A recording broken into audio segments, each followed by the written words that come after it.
IB Nation, welcome back to another edition of the Irish Breakdown Podcast. It is Monday. It is RTCF time. That's my man, Sean Davis. I'm Brian Driscoll, and we are here to talk a little bit of Notre Dame football. Sean, got some fun topics today, man. We had a little bit of a hard time kind of settling it down. So many different college football-related topics we want to discuss, some Notre Dame-related topics, which is good news because that means we'll have plenty to talk about the rest of the summer. But today, Sean, we settled in on three topics in our RTCF show. Our recruiting topic, that's where the R comes from. We're going to talk about Notre Dame's linebacker recruiting as we continue our sort of state of the program recruiting breakdown of the Notre Dame team. And we're going to look at this in a little bit of a different angle than we will other positions, because I think this is the one position that I think is still the most undervalued nationally in regard to how well Notre Dame has recruited this position out of high school. Our team topic, that's the T in our TCF, is going to look at one of the early questions that you and I had this offseason. And I don't remember, Sean, if it was an RTCF show or was it just you and I doing a normal show. We said, can Notre Dame stay hungry after the season they had? Because not every team does. Some teams have success and then they kind of fade back. Other teams are hungry and they go out there and take it to another level the next year. And we're going to address where we think that is right now and some things that we've seen this offseason and heard from Marcus Freeman in our interview with him last week that makes us think that they recognize the need to really stay hungry and that they are. And we'll discuss that. And then the final part, the CF, is college football. We're going to talk about the Big Ten and the SEC. Which conference was the better conference in 2024? Which conference is going to be the better conference in 2025?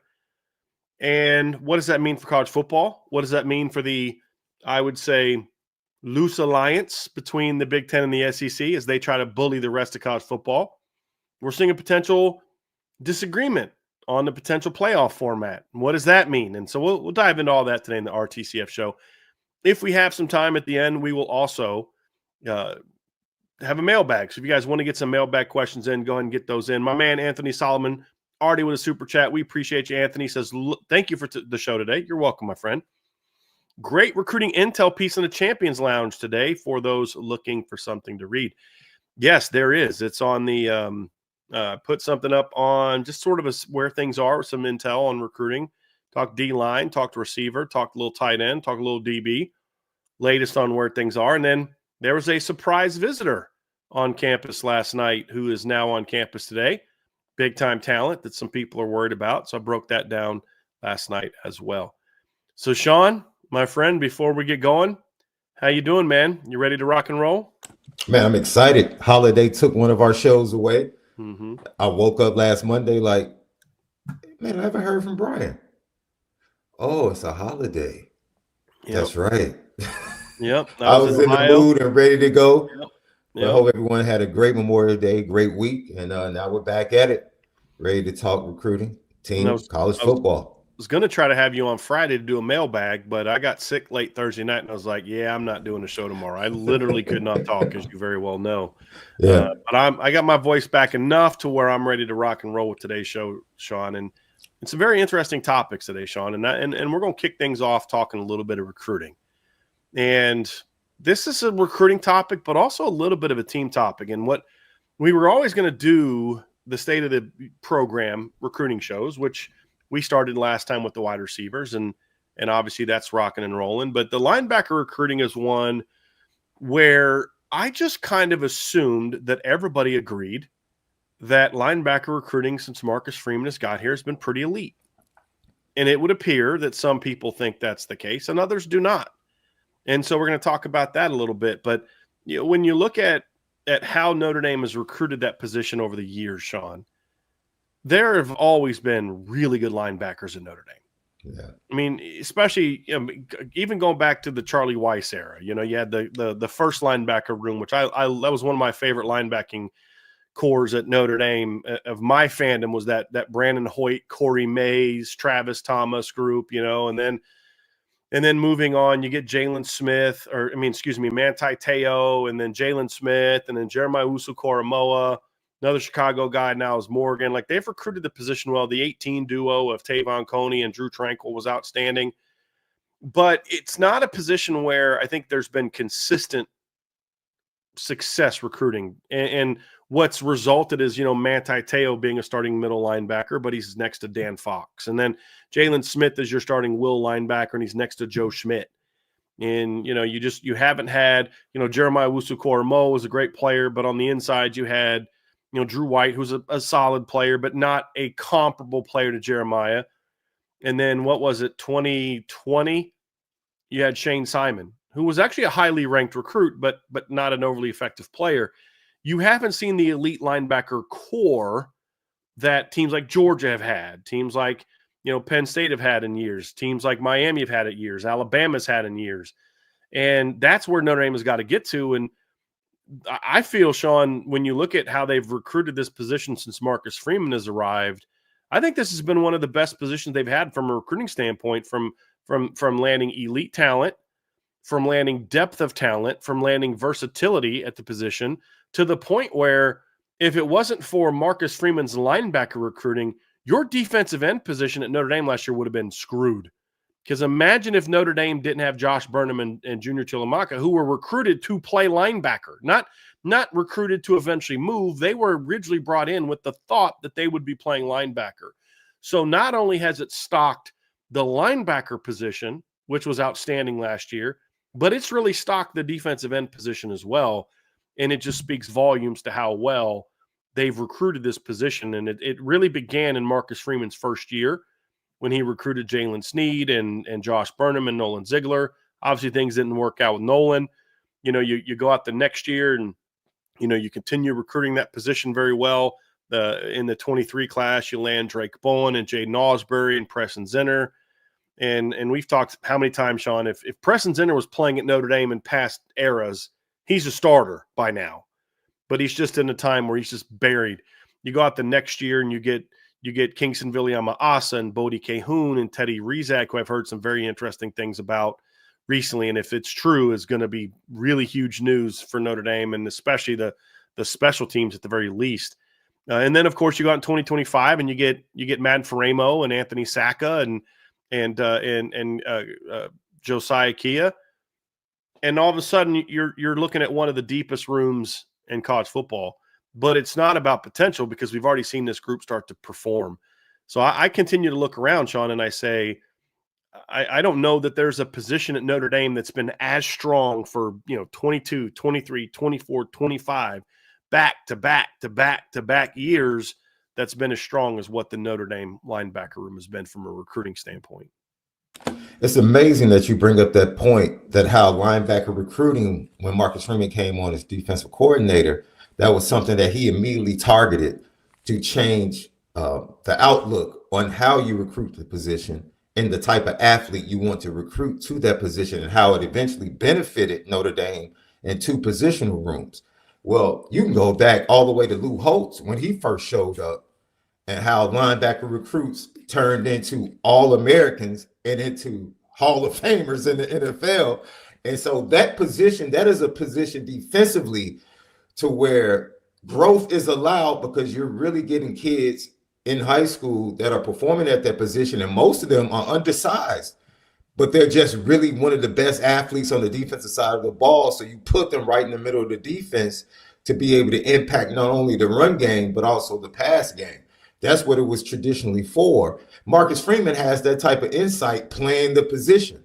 He knows the different varieties of how the linebacker position can impact the defense, and how linebackers can be used, not only being set behind the defensive line, but also being part of the pass rush, blitz, different things like that. So in his mind, I don't know if he saw a Joshua Burnham eventually moving the defensive line, but when you go out after the type of athlete and profile that he started to go after, right, that lends the opportunity that once competition at that position gets to a certain level, okay, now we can actually prepare an avenue, or we have an avenue by which this guy can go to the end position and actually be effective and give us value now in the defensive line room. So I think it's not so much about he was thinking down the road, but that's what the profile that he started to go after as a defensive coordinator, it allowed and opened up those avenues because of the athletes that he was bringing in.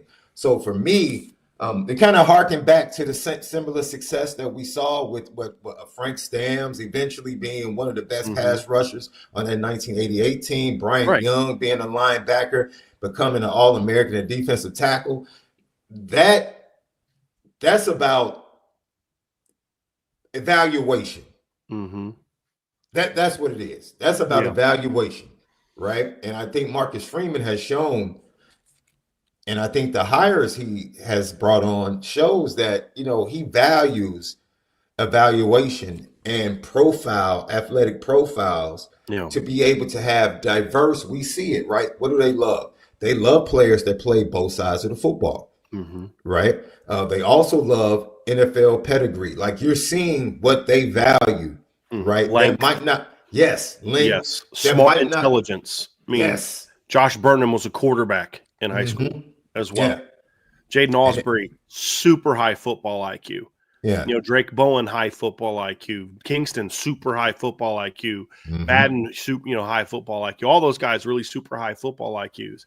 They're not just athletes. Yeah. And the one guy that doesn't necessarily have that's Jalen Sneed, who is the guy that's kind of maybe hasn't quite lived up to the expectations that people had about him coming out.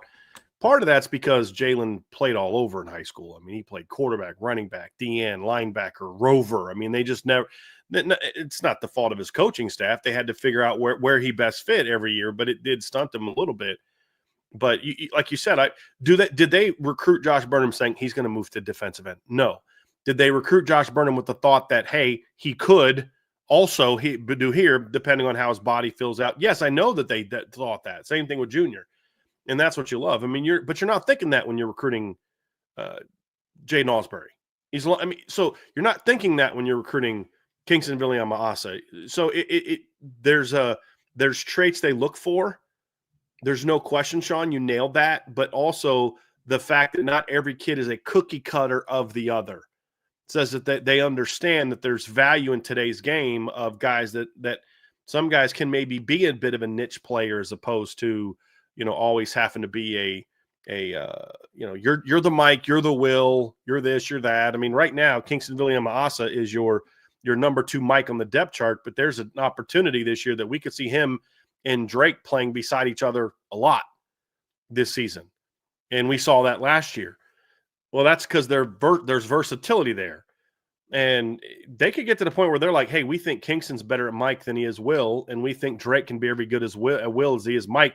And we could go that way because Drake could play both as well. So you talk about things they value, and they've stuck to that. And that's the one thing. There's different body types. There's different this, but the football IQ, the toughness, the leadership, all these kids that they're landing all have those things in droves. And that's been a huge part of what they focused on. I'm sure we're going to get into it. Jacoby Clapper, to me, is a prime candidate, especially when you watch his film and you see how he moves in space and the skill sets he has, the length he has, and you can see him bulking up possibly when he gets into a weight program. Like, you don't know how his body's going to eventually turn out. It's like, is this someone that we could eventually see possibly down the line being utilized in pass rush situations, coming off the edge? Preston Zenner made a great play in the spring game, coming off the edge on a 4th down, so they're finding ways to utilize the talent. But the great thing is the evaluation and getting the talent is like, those are good problems to have, right? Yes. The linebacker room, that's a good problem. Max Bullocks has problems to find playing time, but those are the problems you want to have. Those are elite program problems. Oh, absolutely. Right. I mean, that's what it is. It's an elite program problem, but you can't do that, Sean, if you don't recruit guys with versatility. If Kingston's just a pure Mike and Drake's a pure Mike, well, then you're going to have one really good football player stuck behind another really good football player. You're not playing them together. But there's different ways to get those two on the field together, whether it be not just Mike Will, but then, as you mentioned, Kingston can do some things of rushing the quarterback. And so there's just a lot of different ways to get it. But it comes down to you're doing it, but you're doing it consistently. And that's the big key for Notre Dame, what we've seen from the linebacker position, Sean. And let's talk about 26 linebacker recruiting, and then we'll go back to the question that we have is, does the nation recognize how good recruiting has been in Notre Dame? So look at the 2026 class, and on paper, it's not quite as strong of a class, Sean, just because of where guys are ranked, but it's a good class. It's a class we like. Obviously, Thomas Davis Jr. is committed in the class. He's from Wellington, North Carolina, top 150 caliber player. You also have Jacoby Clapper in the class. And what this staff has done is I don't think that they have necessarily cared about finding ready-made linebackers in this class. And they've landed some guys in recent years that were kind of – Drake was a guy that could have helped you year one if you needed him to. And that's why he was such a great special teams player and why they didn't even think about trying to redshirt Drake Bowen in 2023, because they're like, this kid's not a 5-year football player. And he can help us on special teams. So he played about 100 snaps on defense, but he played a ton of special teams as a freshman. And then you look at a guy like Jay Nosbury was mentally ready to play as a freshman and honestly could have played as a freshman if you didn't have 3 NFL football players ahead of him. And then, of course, Kingston was ready to play as a freshman. I think Madden Faramos ready to play as a freshman if the need is there. And so in this linebacker class, I don't think they were as concerned about that because I don't think there was the same need to bring in guys to be ready to play because Drake didn't play a ton as a freshman, but he would have needed to if there's injuries. I mean, the young guys were the 2 deep the first couple of years. I think this was more about let's look for fit and let's look for upside. And I think that's when you look at a guy like Thomas Davis Jr., is Thomas Davis Jr. right now an elite top 100 player? No. Does the staff see a guy with a very high ceiling that in time could be as good as these other guys? Yes, I believe so. Let's get to the Thomas Davis Jr. situation. Obviously, Thomas has taken a visit to Georgia. I think he took it this past weekend. From everything I've been told, the communication with the Notre Dame staff was very open and honest. They understood it. They didn't. I was told again. I don't know. I'm just tell you what I'm told. There was no. I don't think they wanted him to take the visit, but they weren't like fighting him on it. There was no threats to drop him from the class, nothing like that. It's his dad's alma mater, and he took the visit. Now, my sources say that Thomas is locked into Notre Dame, and I'll just say what we always say, Sean. I can't control what this kid does. Neither can you. Neither can Notre Dame. Neither can Georgia. He's going to do what he's going to do. I can only tell you what we're told and the intel we're told. And that is Thomas is like, look, I want to do this. I want to visit my dad's alma mater, but I'm still locked in. Way I look at it, Sean, is if he doesn't flip within the next week or two, I'll feel good about him sticking in the class. But the one thing we also know about Thomas Davis Jr., even in the present, he has been one of the strongest recruiters of this class. He was very instrumental in Rodney Dunham's recruitment and Ebenezer Iwatade's recruitment. And Sean, I know you've talked to some guys on offense that have talked about Thomas hitting them up to try to get them in the class. So we'll see how it plays out. Thomas is going to do what's best for Thomas, and I'm good with that. I don't get into the ups and downs of guys taking visits that I used to. They're going to do what they're going to do no matter what we say about it.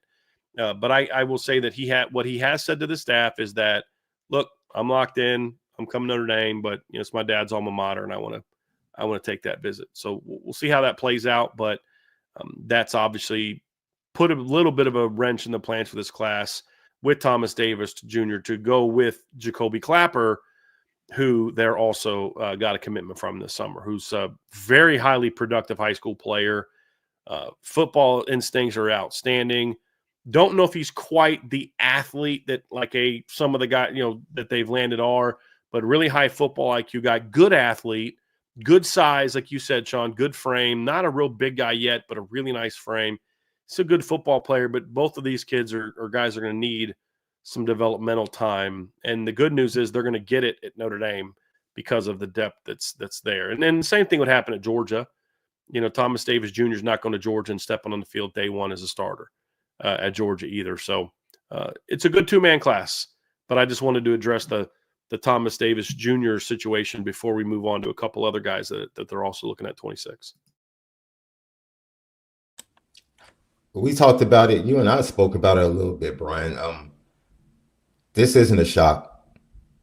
Right. We knew when he was being recruited before he committed to Notre Dame, the strong connection via his father to the University of Georgia. And we expected Georgia. We were kind of shocked that Georgia didn't push as hard early on. And for them to do this right now, right before official season, I don't know if it's a sign of the way things are going in their linebacker recruiting, or if it's a sign of the strategy that they had all along to sit back and wait in the bit weeds. Of both, maybe. Yeah, and then attack right before official season. But he'll be on campus in June. And like you said, unless something drastically happens in the next 7 days or something like that, right?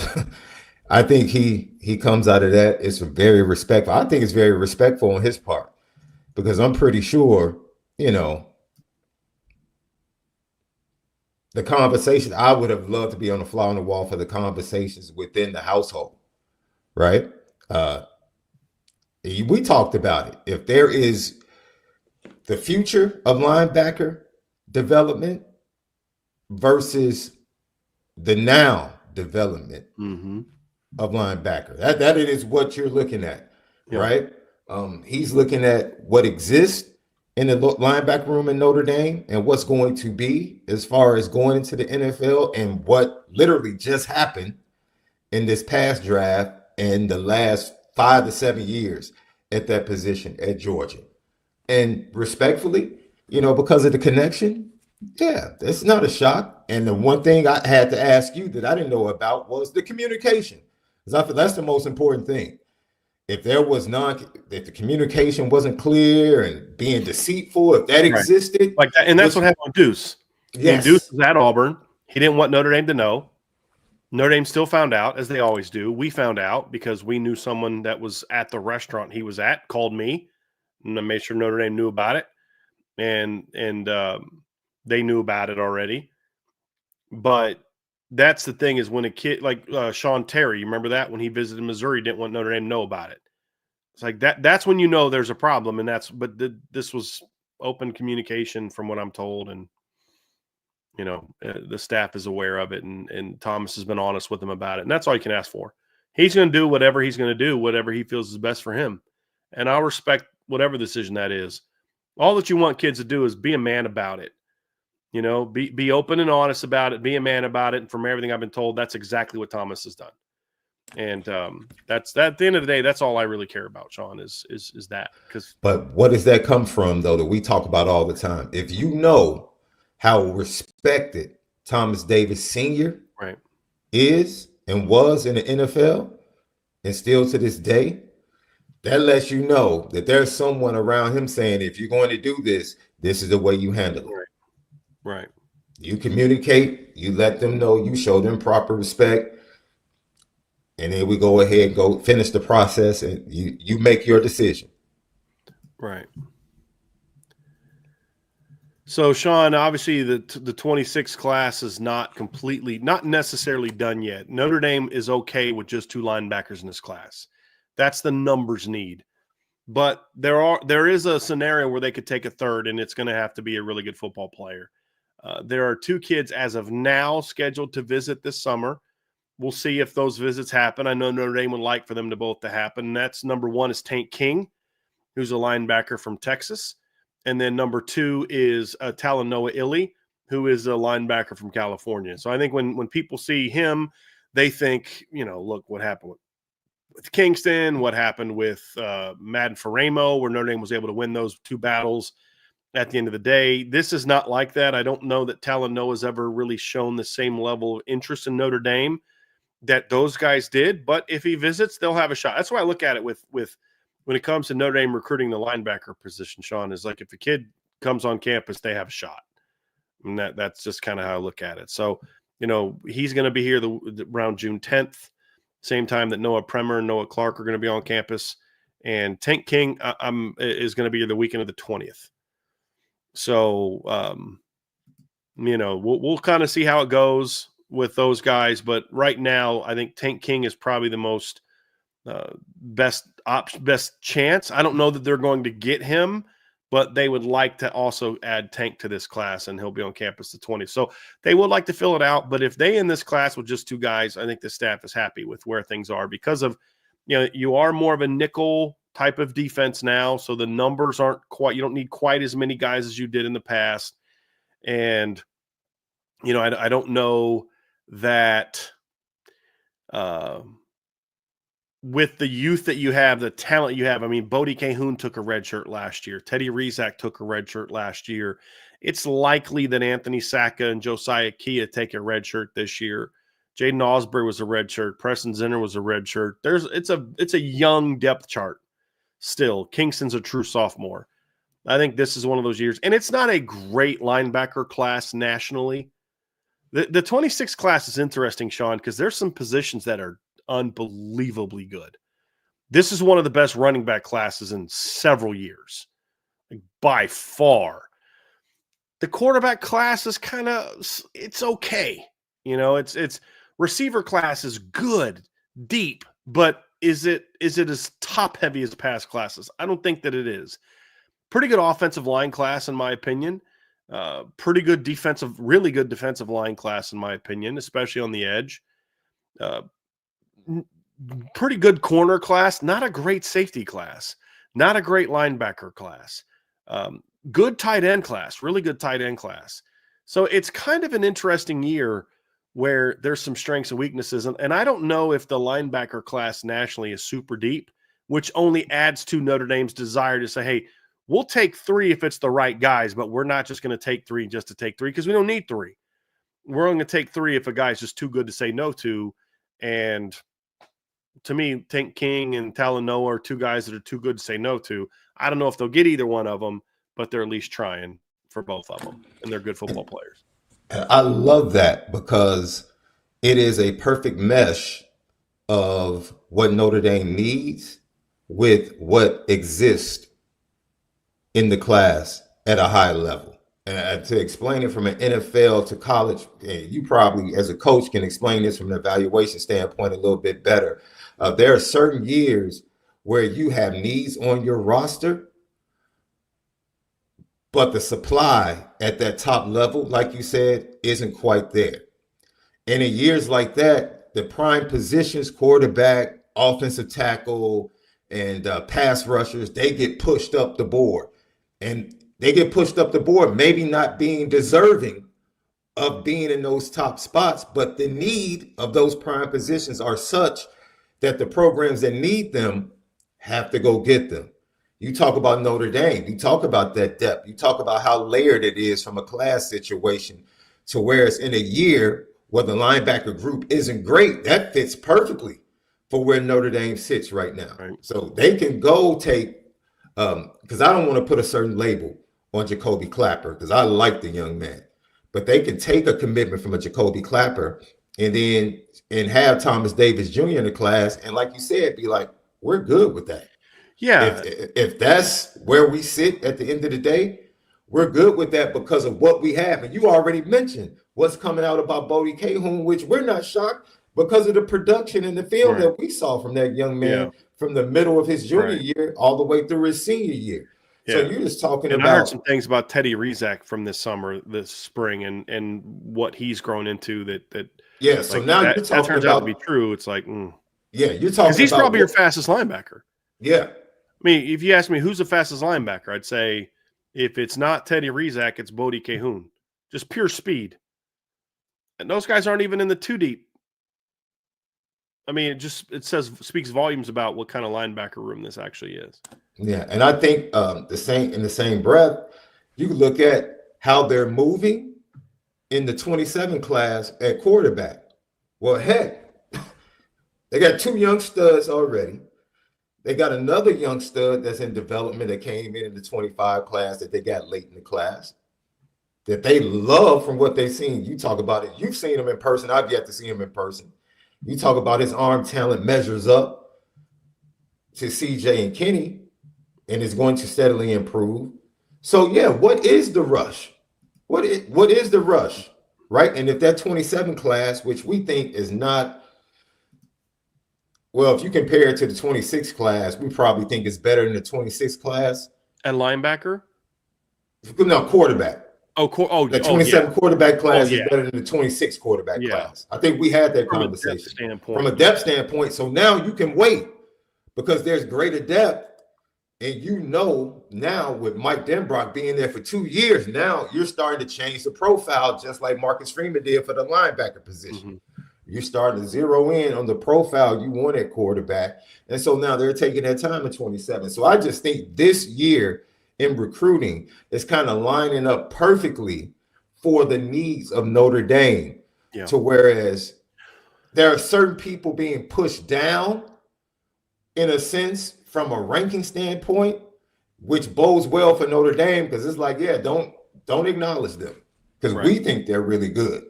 You don't have them valued as good. We do. And they fit perfectly for what we want to do.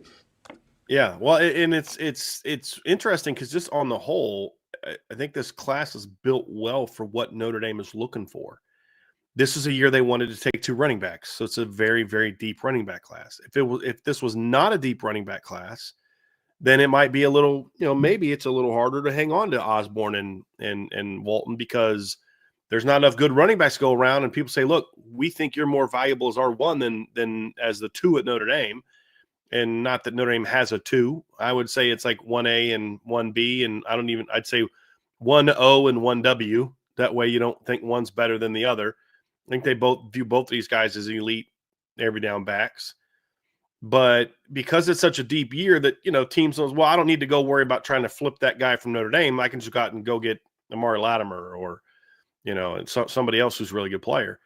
Receiver class. There's not a lot of boundaries, and Notre Dame needs a boundary. But one thing that Notre Dame wanted more than a quote-unquote boundary is they wanted speed.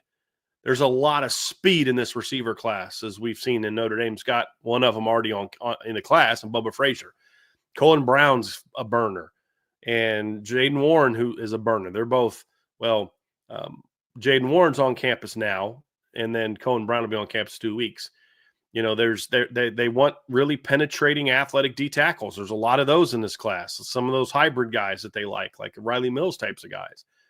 They like length at corner. So a lot of really long corners in this class. And so I think for the most, with the exception of safety, it's kind of fit well, but even safety, I don't think the need is there for a lot of numbers because of how young Notre Dame's current roster is at safety. So it is kind of worked out well for them. There's no question. So Sean, I want to kind of wrap this conversation up with what frustrates me is, and I know I shouldn't care, but I do. And I think it matters more in this NIL era about perception now, because in the NIL era, perception can impact the player's bottom line, and a player's bottom line and a player being overlooked at a school could end up hurting that school as guys say, hey, look, I like your school, but this position, this school those guys tend to make more money. And when we look at this Notre Dame linebacker room, I think you and I both agree that this is an outstanding linebacker room. And I think Athlon Sports recognized it as such. They ranked it as the number 4 linebacker room in the country. And we've seen ESPN show some love to it. They've talked about Kingston a little bit, but they had an article that came out, was it 2 weeks ago, where it was the top 25 non-quarterbacks. And, they interviewed a lot of coaches to get the list, and Drake was on it. We saw another list that came out recently that had Drake ranked pretty high, amongst national players. And then there's some to come out where they don't rank Drake very high. I saw an On3 top 100 come out that didn't have Drake on it, which was ridiculous. And so, but I'm like, okay, but the room as a whole still is really good. And then Lindy Sports releases their preseason magazine. And they rank their top 10 linebacker rooms. They have LSU number 2. Pitt number 3. Pitt's got a good linebacker room, but they got Georgia 4, Michigan 5, BYU 6, Indiana 7, Kansas State 8, Ohio State 9, and Alabama 10. Their number 1 linebacker room was Texas. Do you know they did not have on that list, Sean? Is Notre Dame. Now, listen, I think you're a little bit nuts. I think you're wrong if you don't have Notre Dame's linebacker room as a top 5 unit, but it's debatable. Texas has a really good linebacker room coming back. Pitt has a really good linebacker room coming back. Georgia has even with losing Jalen Walker, has a really good linebacker room coming back. I know that Ohio State loses Cody Simon, but they've got Styles coming back, and I really like Arvell Reese stepping into that starting lineup there. I'm okay with that. I'm comfortable with that. Love Indiana's linebacker room coming back. But there is no way on God's green earth you're going to be able to convince me that there's 5 better linebacker rooms better than Notre Dame's, much less 10. And I think it kind of, knowing who Lindy's is and knowing where it's published and just some different things about it, it's a kind of a southern slant in their publication. It makes sense that they tend to not rank Notre Dame as high, but it is fraudulent, in my opinion, to have a top 10 linebacker room that doesn't include Notre Dame when you look at what they've got coming back. Even if you just go off of recruiting rankings, Drake Bowen was a highly ranked recruit. Kingston was a highly ranked recruit. Jalen Seed was a 5-star. Jaden Arsbury was a top 250 player. Madden Faramo was a top 100 player. There's no metric that you can go by: production, past production, talent, projection, recruiting rankings, that's going to have me convinced that Notre Dame's linebacker room is not one of the 10 best in college football. I keep asking myself, how the heck did they make it all the way to the national championship game when they clearly don't have talent, based on what some of these people keep saying? And it blows my mind. Absolutely blows my mind. Receiver unit's not in the top 10. The offensive line ranked 10th. The D-line's not in the top 10. The linebacker room's not in the top 10. You're like, what are you looking at? And this is the same outlet that had Notre Dame ranked 6th but doesn't have them in the playoff. We'll talk more about that tomorrow. But I still think there's some elements out there, especially in the South, and there's even some in the Notre Dame kingdom, you know who I'm talking about, Sean, that still are living in this past world of, you think Notre Dame's linebackers are undersized, smart kids that aren't exactly great athletes. And that just hasn't been true for a while, Sean. It hasn't. Now, they had some undersized guys, but Jack Kaiser was an athletic dude. That's why he was a 4th-round draft pick. Maris was an athletic dude. That's why he was a 3rd-round draft pick. JD was an athletic dude, which is why he was a 5th-round draft pick, despite being barely 6 feet tall. So I don't know why this still exists.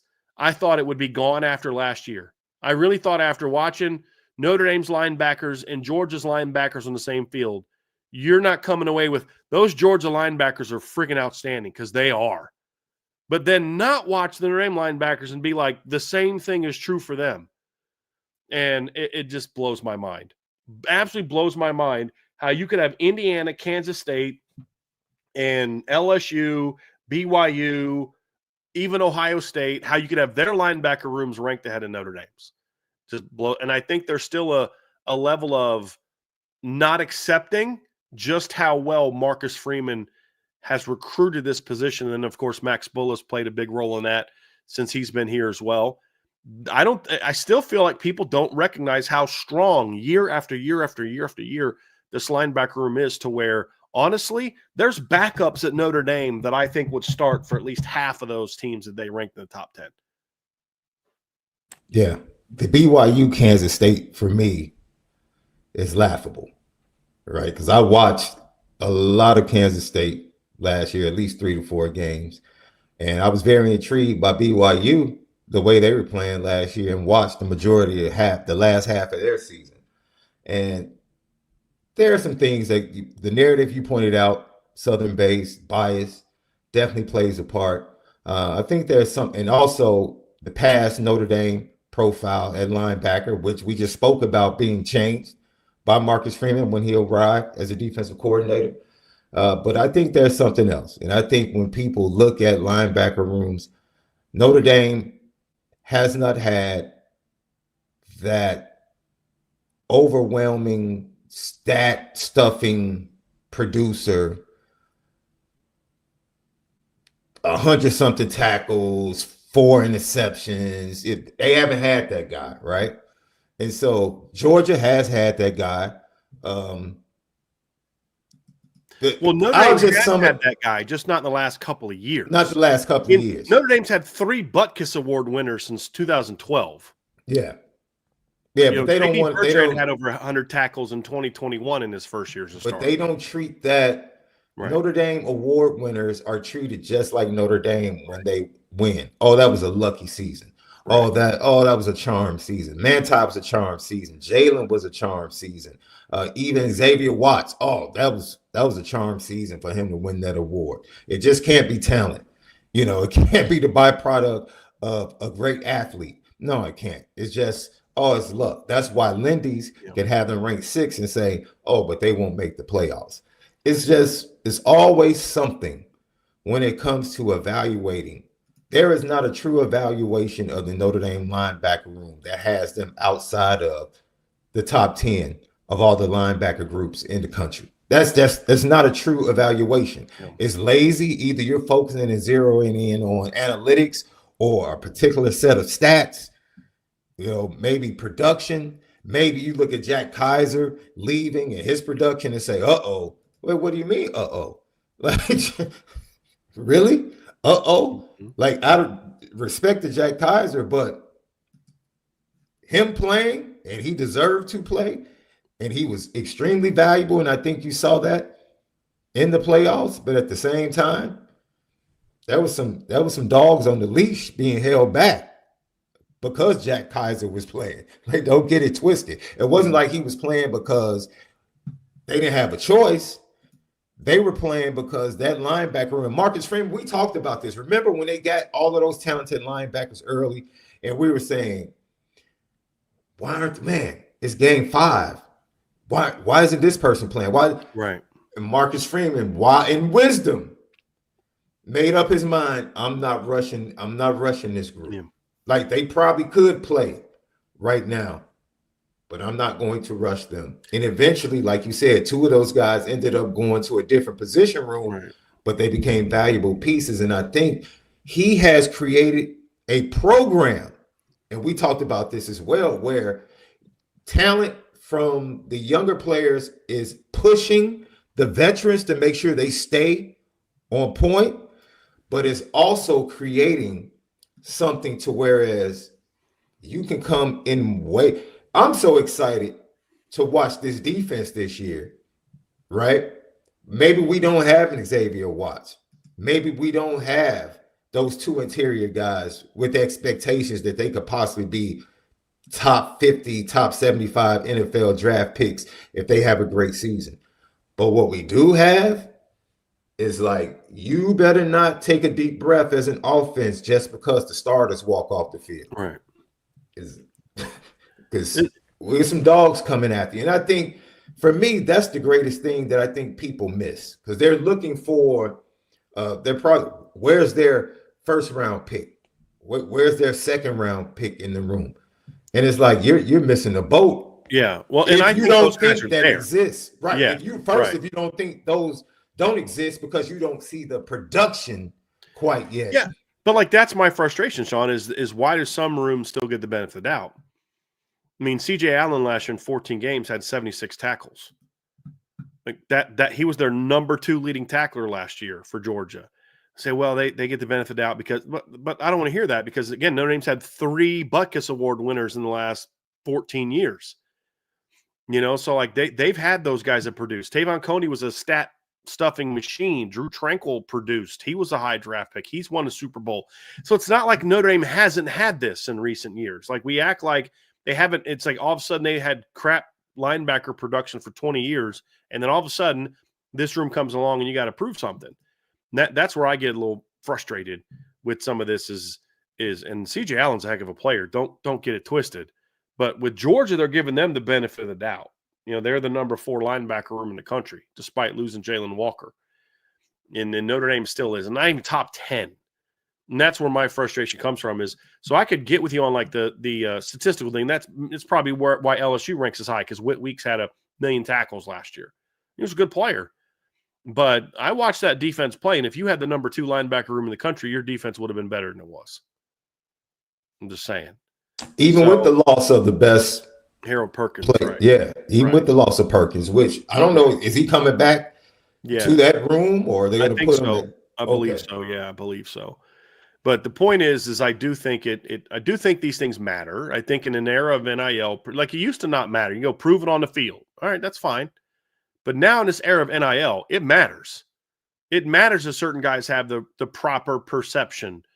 But I shouldn't be surprised that some national people don't respect Notre Dame's linebacker room, because I don't think there's certain people in the Notre Dame universe that necessarily respect this room the way that they should, because you still have people that don't think Drake Bowen's good, which is, I think, is just ridiculous at this point in time to still have that opinion. But I can assure you that the Notre Dame coaching staff doesn't feel that way.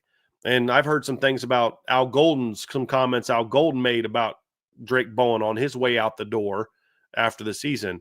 And it's kind of like we're doing at linebacker what fans have done in the past with running back. Well, I like Kingston more than Drake, so let me tear down Drake and hype up Kingston. Why? They're both really flipping good.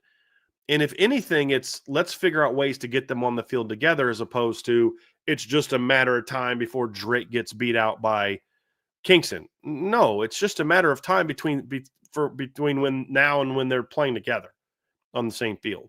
You know, they remind me of Kingston and Drake remind me of a combination of players that a lot of people from Chicago.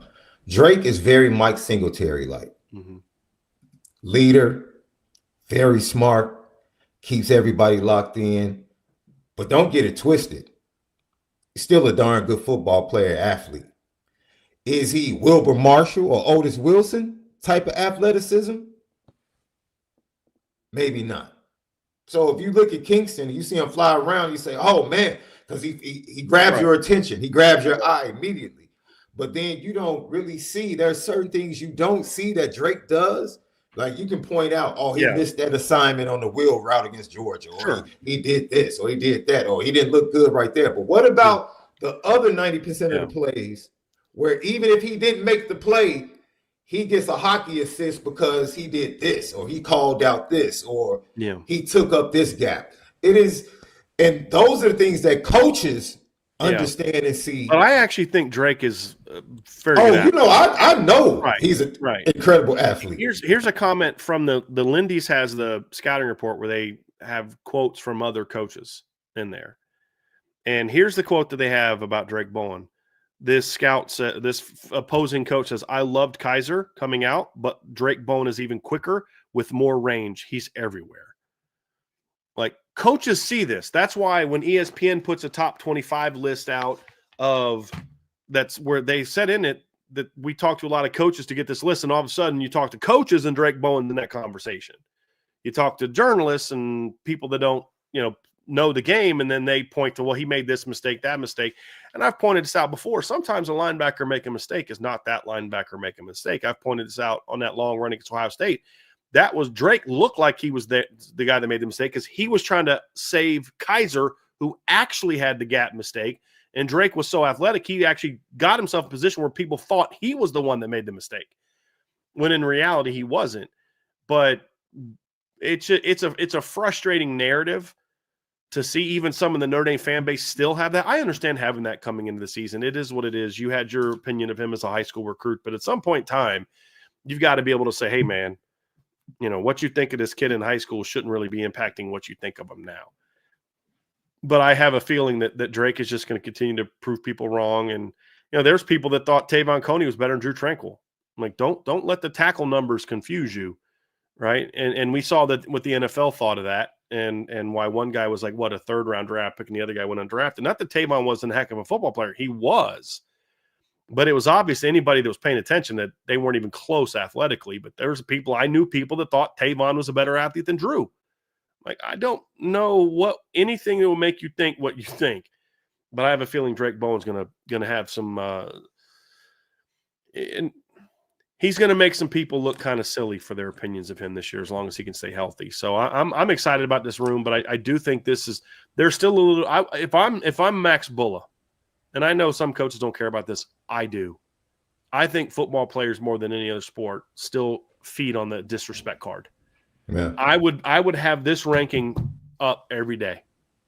I would find some comment that even if it's a Notre Dame person made about how Drake Bowen's not this or not that, and I'd make sure that it's pasted right inside Drake Bowen's locker.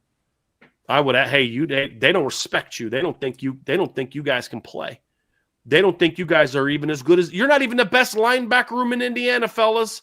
Lindy Sports said so. Notre Dame's linebacker room isn't even the best linebacker room in the state of Indiana. And I'm not talking about the Colts. I'm talking about the Hoosiers.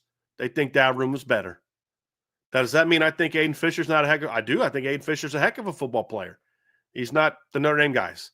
But Lindy Sports believes differently.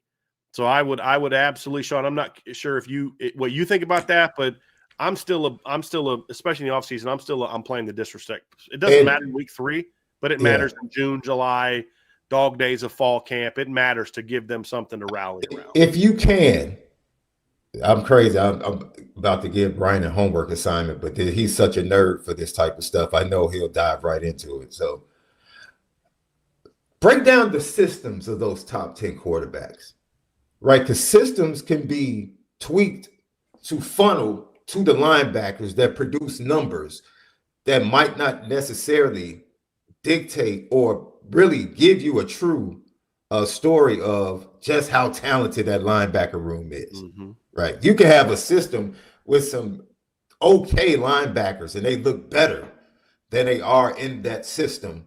Like I think BYU plays at times, 5 linebackers on the field at times? Something like that, yeah. Yeah, so it's like it's a linebacker-driven defense. So their linebackers are going to have high production and look really good, right? Weeks is a heck of a player, but that defense is designed for him to make plays. Absolutely. So, and then let's give context. Drake Bowen played with inconsistency in front of him due to injury, in my opinion, when it comes to the interior of the Notre Dame defense. Gabriel Rubio missed time. So if he actually gets a consistent group of interior defensive linemen in front of him for a full season, and he continues to mature and get better, of course his production is going to go up, and it should go up. But like BYU's top 2 linebackers last year had 70 and 69 tackles in 13 games. Like that's not crazy. For like again, LSU, I get Weeks had like something like 125 tackles last year. Like he had crazy production last year. I get that one. But like Georgia's linebackers didn't produce. The top 2 linebackers for Michigan were at 89 and 66 in 13 games last year, and they played about the same. If you actually look at their snaps, they both played more snaps than Drake Bowen. Like Ernest Hausman had 89 tackles last year and 7 pressures. Drake Bowen last year, I think, had 78 tackles, and he had. Let me go look at his Drake's numbers last year, and he had 15 pressures. So yeah, Ernest Hausman had more tackles last year, had more production last year. What's the tackles per rep though? Right. That's my point. Is he had 89 tackles. And what did I say Drake had? Drake had, what did I say, 78 tackles. And we know Drake was coming off the field. 7 tackles for loss. Yeah. And Drake Bowen had 4 tackles for loss. Ernest Hausman had 7 quarterback hurries. Drake had 15. Ernest Hausman played 712 snaps in 13 games. Drake played 615 snaps in 16 games. Mm-hmm. So, that's kind of, Ernest Hausman last year, who's a good football player. Don't get me wrong. He's a good football player. Had, he is. Run stops last year, and he played over 100 more snaps than Drake did last year. So that's my point is it's not even like these guys are out there putting up like Jalen Smith, Manti Te'o, 120 tackles type of season. Some of them are. Some of them aren't. So that's just kind of where I'm at is like, you can't put the BYU guys in there and be like, hey, it's crazy production because they had fewer tackles than Drake did last year. And that's what just continues to frustrate me, Sean, is just, I just feel like there's still too many supposed analysts that are living in a universe where they still believe that Notre Dame is the Notre Dame of whatever, 15, 20 years ago. And they're not. It's like they didn't get all the way to the title game by accident. Like I was on Crane and Company today, and they're talking about, the reputation for Notre Dame was that they would get to the postseason and lose. This year they went out and they so this is my thing is it's not like Notre Dame made it to the Final Four again off of beating an easy schedule like they did in 2020, or they were a really good regular season team like they were in 18 or 2012, but then they get to the postseason, they get whipped. This is a team that went out there, beat Indiana, beat Georgia, both by double digits, beat Penn State, and then lost in the championship game. And so it's like at some point in time, you've got to allow the data on the ground to change your opinion. And I just feel like there's not enough people willing to do that, on this football team. So that's kind of my stance on that. Yeah, summed up perfectly. But yeah, I think at least 3 or 4 of those teams, you're going to have systems that are built for linebackers to put up stats. Yeah. And that's not me hating on those rooms. Like I No. like Michigan's linebacker room. Like I think their front seven could still be pretty good again this year. It's just that, like, I think Ohio State's got a really good linebacker room. I don't think it's better than Notre Dame's right now, not just starting lineup wise, but depth wise. And that's the thing is, like, you say, well, Drake only had 4 tackles for loss this year. Well, okay, that's fine. But Jaden Osbury had 6.5. He didn't even start. I mean, it's because of the rotation that Notre Dame played last year is why you didn't see the production numbers be maybe what they were for other people's, because that production was so spread out in the entire lineup. I mean, Drake only had 4, but Jaden Osbury had 6.5. Jalen Seed had 6. Junior had 5.5. Jack Kaiser had 5. Drake had 4. And just Kingston had 2.5. Junior Tuamaka's not a linebacker anymore, but the overall production was still pretty good. I'm curious to see if the production changes this year in a defense that I think is going to focus more on funneling to the linebackers. I could be wrong on that, but I have a feeling that this team is going to be a little bit more geared towards being a force team as opposed to a spill team, where last year they were a little bit more of a spill team. Spill means spill outside. And if you look back at that Ohio State linebacker room, and again, it's different because it's a different era. Teams don't run it quite as much as they used to. But that team that they had in 2015, that 2014 that won a championship, Josh Perry had 124 tackles on that team. And Darren Lee had 81 tackles on that team. Curtis Grant had 69, and Raekwon McMillan had 54. That's a lot of tackles for your linebackers. And again, not apples to oranges because it's a different era. But then the next year in 2015, Raekwon McMillan had 119 tackles, and Josh Perry had 105 tackles. So you saw that defense was a little bit more geared towards the edge players trying to funnel everything back into linebackers. So perhaps we see more production like that from this room this year. We'll find that out. I don't know if it will or won't, but we'll see, kind of how that looks. And I think that could help the perception, but honestly, they shouldn't need that. If you've done any homework, if you've watched this team at all, and you are going off of numbers, you can't say, well, the numbers are why, and then have teams like BYU and Georgia be higher because they don't have those numbers. Yeah. I can remember even going back to late 80s, early 90s, when Mike White was the coach, and he had Lou Tepper, who eventually ended up being the head coach. He was a defensive coordinator. Dude, his defense, Derek Brownlow, he just had middle linebackers for like 5 straight years that were going to have like 115 tackles. But, they had, you go and look at the defensive tackles they had. You're talking about Hardy on the outside with Simeon Rice at the pinnacle of Lou Tepper's head coach tenure. I mean, the system can really dictate a lot of things from stats and production. So now you have to be fair in your evaluation. If you're going to do a list, really look deep and dive deep. What you just broke down from a snap standpoint versus production standpoint, if you just look at it on its face value, of course, you're going to immediately take Houseman over Drake Bowen. But if you take a step back and realize, that entire linebacker core in Notre Dame, and I think that type of snap division usage is going to continue, in my opinion, because the talent dictates that you do that, and the changes in football and now playing more games. Their linebackers were able to play as well as they played, in my opinion, because in 16 games, they didn't have a lot of snaps. Yeah. They didn't have as many snaps as Penn State's linebackers, as, Georgia's linebackers. They didn't. That kept them fresh. And so you kind of have to look at your team in that way. You kind of have to look at your team like, we can't play our guys. We can't be like Tom Thibodeau in football. We can't just have a set rotation of 7 guys or a set rotation of 3 to 4 guys in the linebacker room, and that's what we roll with.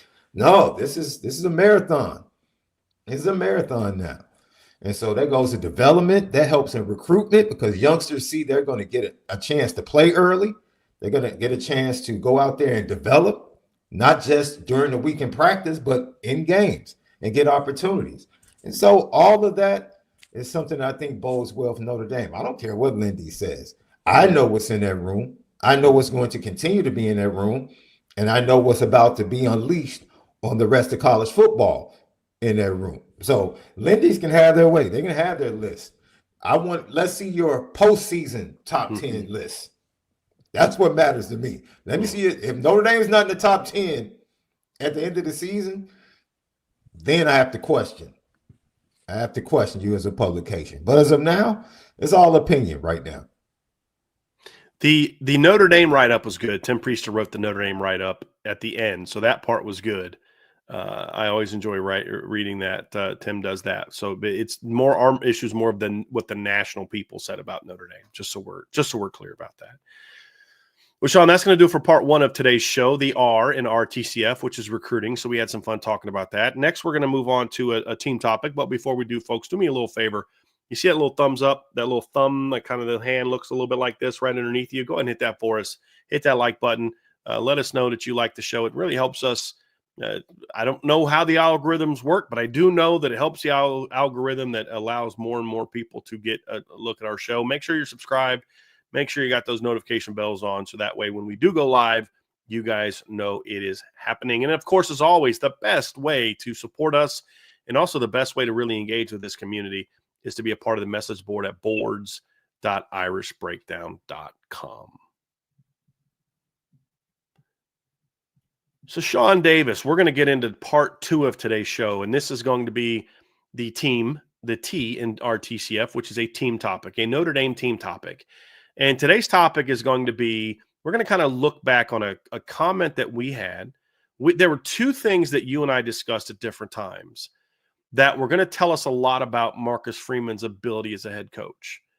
And we don't know the answer to either of them fully, but one of them we had an idea. And there were 2 things I said. One was how he handled the quarterback battle was sort of my final kind of BK PTSD thing I had to get rid of, because I thought he was going to go the direction he did, but I had this fear in the back of my head about, well, this is how it's gone in the past, and is he going to really give those young guys a look? Well, by the end of spring, Steve Angeli's transferring. We all know why he transferred. It's because he got outplayed, and the staff was willing to allow that to happen. So that, to a degree, has been sort of answered.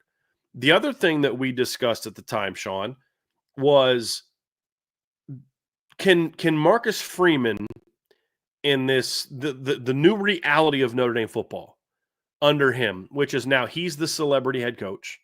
Everybody loves Marcus Freeman now after the season they had. Everybody, he's this great coach. He's now top 5 with most people, all these different things. Can he stay hungry, and can this team stay hungry? Because as you know, Sean, there's no let's run it back. That's not a real thing. Running it back is not a real thing from the standpoint of you don't just do what you did again. One of 2 things is going to happen. One is you start feeling good about yourself. I've arrived. I get all this fame. I do all this. And now all of a sudden, I'm not as hungry as I was a year ago. Or 2 is I got a taste of success. It fell short. And now that I've got a taste of it, I want it even worse. I want it more. It's like I like to use movies examples, right? Rocky preparing for Ivan Drago is a whole different Rocky than the one that was preparing to fight Clubber Lang the first time. Or you can say the Rocky of the second one, or the second fight with Clubber Lang is a whole different Rocky. He's getting kissed by pretty ladies and doing all that. Like he had arrived, he'd beat Apollo, he's now the champ. And now he didn't handle that success real well, and then, you get humbled a little bit. What would Notre Dame be? And that was a big question we had, Sean. And we won't really know the answer until we get to the fall. But we have some new data now that we want to talk about, Sean. But I do think how that question ultimately gets answered is going to go a long way towards telling us just how good of a coach Marcus Freeman is, but also how good this football team is going to be after they got that close last year. Do they feel good about themselves? I'm getting more NIL money. I'm getting more attention. I'm getting more love. People know me. Or is it, yeah, that's all great, but I'm still pissed that we lost that title game, and I want to get back there, and that's why I'm putting in these 6 a.m. workouts that no one's asking me to do at 6 a.m. because that's how bad I want to get there, because I got a taste of it, and now I want it. I want it more. I want it even more than I did a year ago. And in that question, I think when he spoke to you guys, and you can give more context to it because you were there, but I think when he spoke to you guys, I think what stood out to me was his conversation surrounding self-scouting. And as I read, the things that he said in the quotes, I immediately said to myself, he's very emblematic. And I think this is why I think college football is mad that Notre Dame took a risk. Notre Dame pushed all their chips into the table. Sorry about that. They pushed all their chips into the table when it came to Marcus Freeman, because Marcus Freeman that was a risky decision by Jack Swarbrick. But I think Jack Swarbrick saw where college football was going and what Notre Dame was going to need. And I think what connects Jack Swarbrick and Marcus Freeman is that Jack Swarbrick always said, we're going to be Notre Dame and operate the way we operate until we're put in a position where we can no longer do that.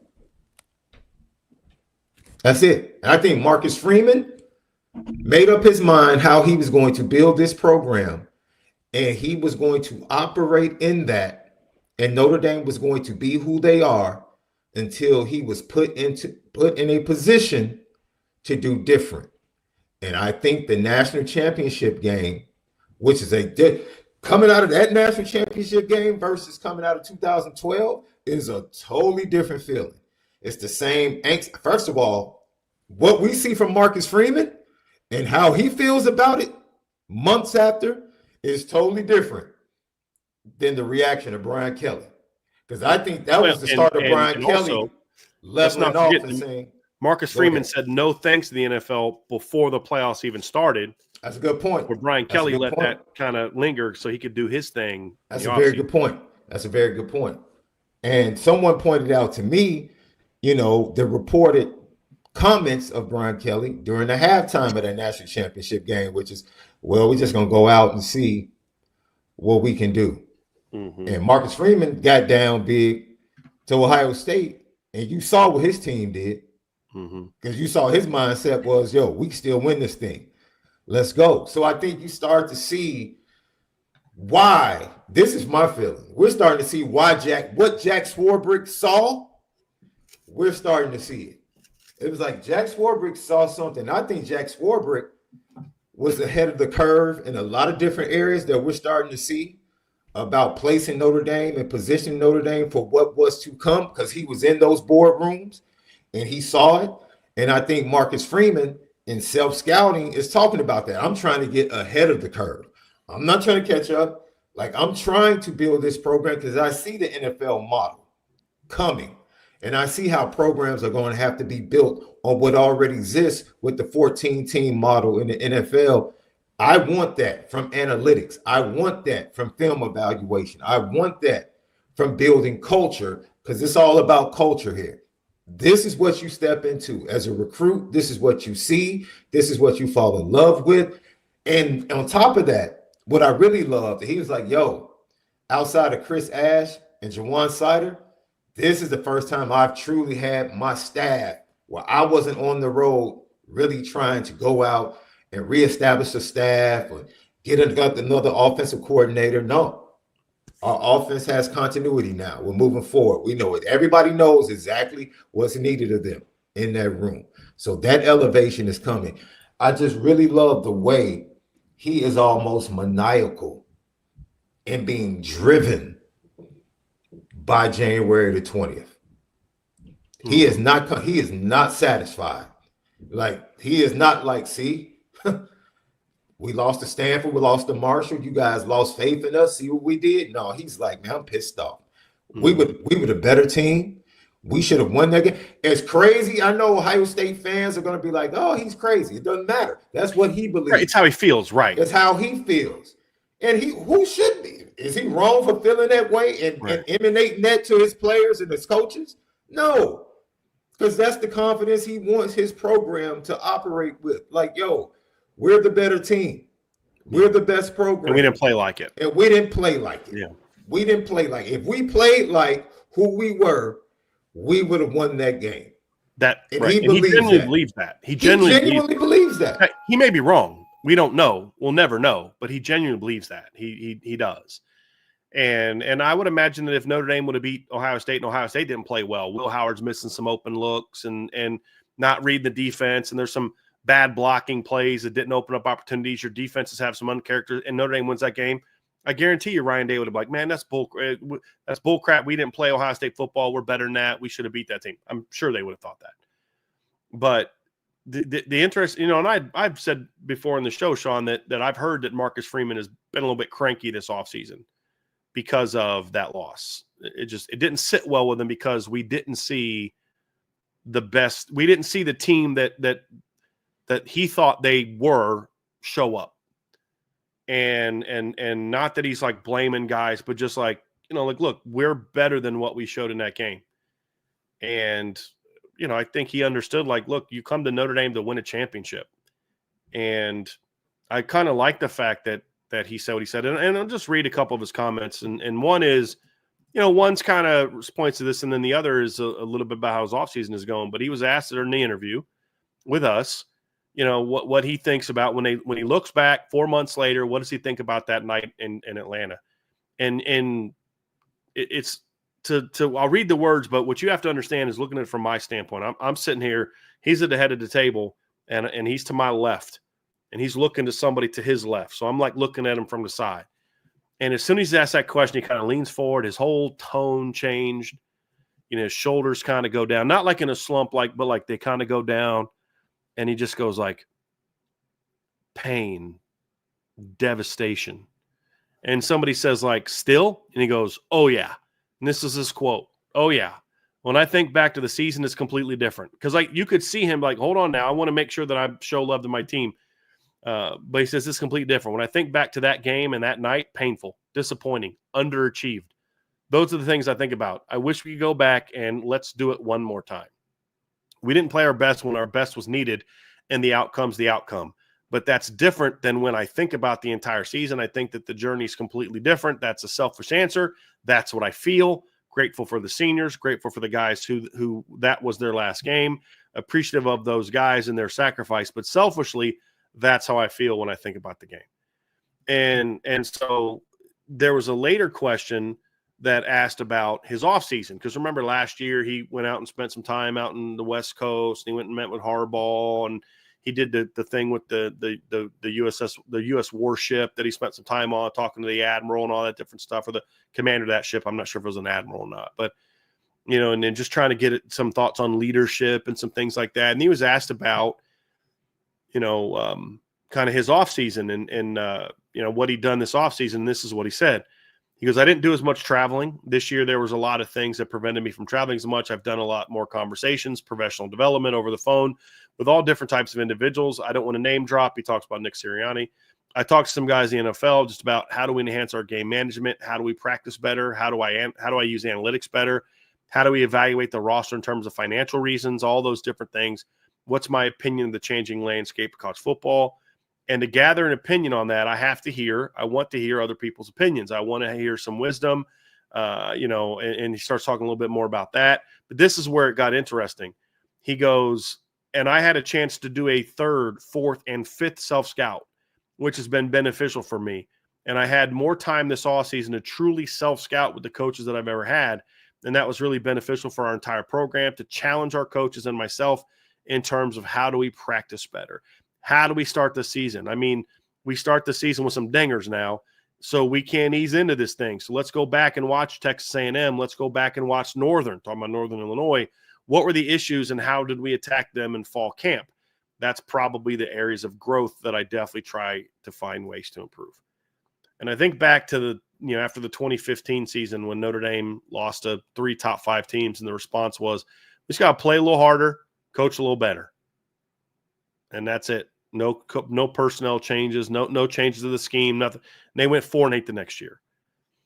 And so you see these comments, and they're just consistent. He hasn't done as much. Like, my fear was, and this was a fear based on not Marcus Freeman, but just based on what we've seen in the past, where you become sort of that celebrity coach, where now that you're the hot name and everybody loves you, and you're allowing yourself to interview for this job, and the NFL's calling, and I want to be this and I want to be that.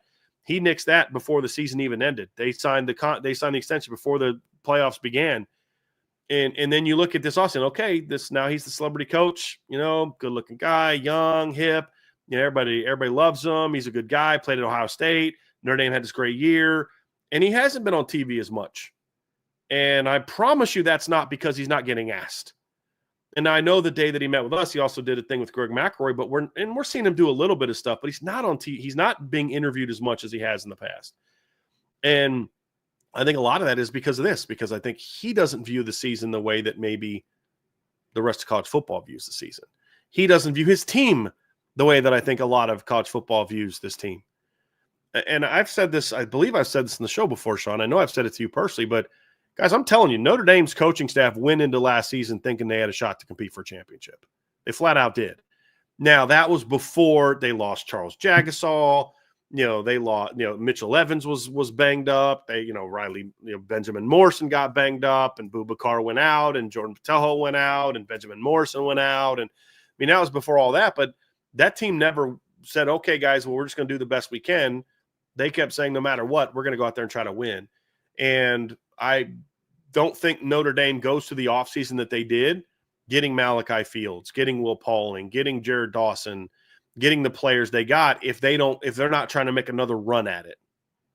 If this was more of a, well, let's prepare for next season, I think you would have seen them maybe, maybe could get a Malachi Fields, but let's get Micah Gilbert and Cam Williams ready for next year. You go out and get those guys who don't have an eligibility after this because we're trying to go out now. Hey, you know what? Let's get Dallas Golden. Let's make him the starting nickel so we get him ready for 2026, as opposed to going and getting a Devontae Smith. You go out and get those one and dones because you're trying to make a run now. They think they can make that run now. And all those things have factored in, Sean, why I do have a lot more confidence that they're going to remain hungry, or at least he is, moving forward. Talking to a couple folks around the staff, I think there's at least some coaches that I know of that have that same feeling. Now, that doesn't mean other coaches don't. I just don't know every coach personally.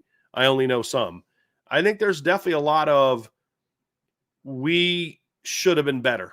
We could have been better. And not just that last game, but just like, I'll be willing to bet you that Mike Denbrock's looking back being like, how could I have handled last offseason different to make it to where we didn't have to wait till game 5 or 6 to really get rolling? What could I have done different?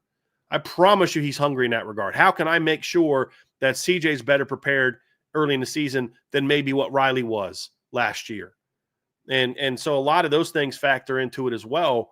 That leads me to believe that I'm a lot more confident that the coaches are going to be hungry. Now the question is, Sean, will the players be as hungry? Part of that's leadership from the coaching staff, but part of that's just the players saying, hey, I want to be that. So that was kind of one of my big takeaways, Sean, is why do you do more self-scout this year than you did last year when you had more to self-scout last year? Because you're like, you now know what it takes. And I want to make sure that next year, and I love the point he made about, let's go back and watch Northern and figure out what could we have done in camp to head that off. I think those are all things saying, hey, no, we're not.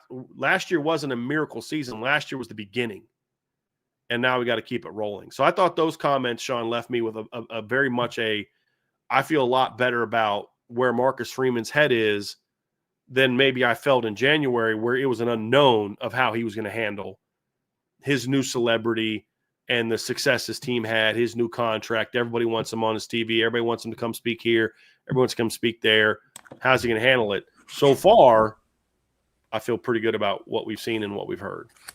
If I'm not mistaken, do you have the quotes right there in front of you? Mm-hmm. I think he said something along the lines like, after the national championship game, I found more answers than questions. Or something along those lines. And I thought that was really interesting, that even in defeat, he didn't see, it wasn't like, because of his belief, he believes in his team. So it wasn't like, oh man, I don't know how are we gonna figure that out. Oh, is it no?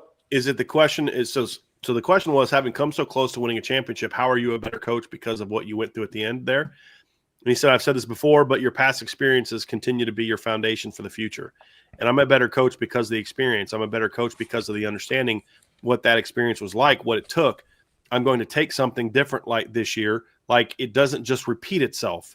Just because we did it last year doesn't mean, oh, we know the answers, but those experiences became the foundation for this upcoming season. I think it's made us all better, but me included. Is that the question, or is that because he had two different interviews? He interviewed us and then he interviewed a different group of people later.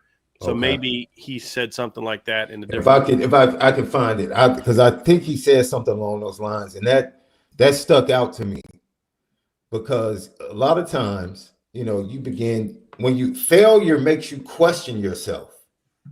And I don't think he questions anything.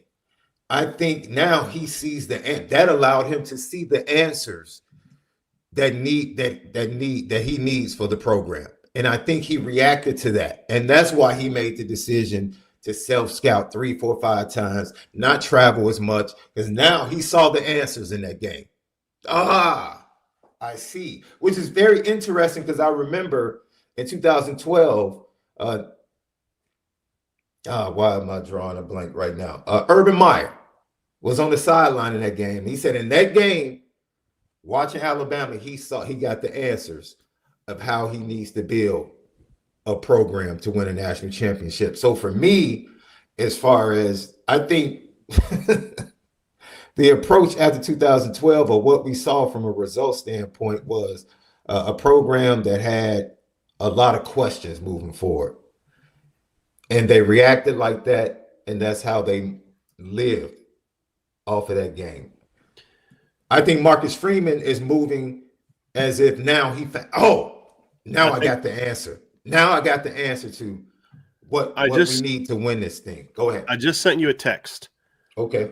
See if that's the quote that you're talking about. So read that quote and let me know if that's the answer. But no, I think that's the thing, Sean, is you can say, and I think this is where the makeup of the staff as it currently constructed is kind of interesting, because Marcus Freeman went through what they went through last year. I mean, you go and bring in Mike Denbrock, who spent the previous 2 years coaching in the SEC.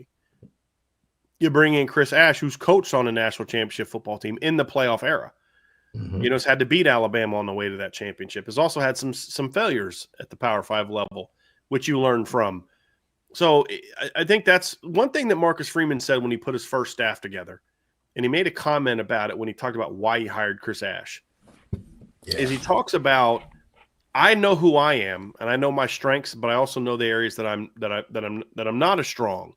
And so he went out and got, his first offensive staff that he put together had, or his second offensive staff that he put together. So after Tommy and Coach Easton left, talking about why did he hire Joe Rudolph? Why did he bring in, a guy like Jared Parker when he brought in Jared Parker? Is because he wanted guys that had some experience as coordinators that could handle the job. Why did he bring in, a veteran coach like Al Golden, who's been a head coach? Because he has experience doing this that I don't have. And I think he's had a certain level of self-awareness that I think has helped him understand, like, I just can't go out and hire a bunch of me's on my coaching staff. A bunch of guys my age who have I need guys with different types of personalities, different strengths, different weaknesses. And I think there's been some awareness of that says, hey, we can't just be this. I need to have these different attributes with different coaches. But when you go through what they went through last season, it does raise a level of, okay, we know we can get here. And that's why I think the quote I just sent you is the one. Is that the one you were thinking of? So I'll let you read that. Now, I don't think so, but Okay. if I find it, I'll bring it up. Okay. But just the sentiment. Let me just put forth the sentiment, because I don't want to mischaracterize what he might have said as something that I was going off my memory. And until I find it, I'll just use it as a characterization of what I took from and the sentiments I took from what he said. And so I think he differently after losing the national championship, the light went on in that game for him. The light went on and he went to work. You know what I'm saying? It's like, we believe that faith without works is dead. So he can have belief, faith, but if he doesn't go put in the work, and what he sees and what he believes are the next steps for this team to ultimately achieve their goal and this program to achieve the goal, then what does it really mean? So I think what we're seeing that is very encouraging is the head coach of the program not only believes, but that's not lip service, because now he's going out to put in the work, the self-scouting, the improvements in all facets, in all areas of the program to make sure that it manifests. And he's doing it tirelessly. And so for me, that was very encouraging. It goes back to what you said. BK PTSD existed. It's a real thing. In the spring, the quarterback, how are you going to handle that? It was a real thing. And honestly, he has really answered the questions to alleviate that. He's done a really good job, in my opinion, thus far of answering those questions. To make you feel like the tide really has turned. And now we might be getting consistency and excellence from the Notre Dame football program for the next 3 to 5 years.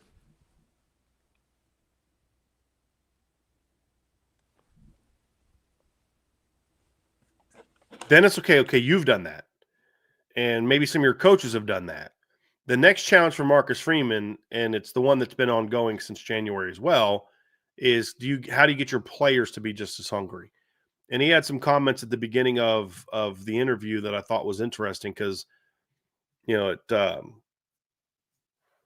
just read the question and give his answer because it was the first question that we had. It goes, throughout the playoff run, your players attributed their success to the notion that culture wins.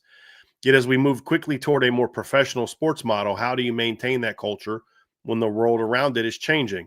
How do you make sure that culture still matters when money's going to matter more and more? This is his answer. There's still a lot of similarities between what college football is becoming and what in the NFL. I still think culture wins in the NFL. I do. I think as you look at some of the successful franchises and organizations in the NFL, there's still culture. And so because they're making money, that is no difference in the culture that you are creating in the building. The money you make is the money you make. When you walk into our building, the culture is what you should feel. The culture is what is demanded around here. And that's how we operate around here. It doesn't matter how much money you make. You're not treated that way. You're not treated any different. No matter if you're making more money than this person or if your role's bigger than this person, you're treated the way you go about your business. And I think that's important. So that's what I believe in. I can tell you what our culture is.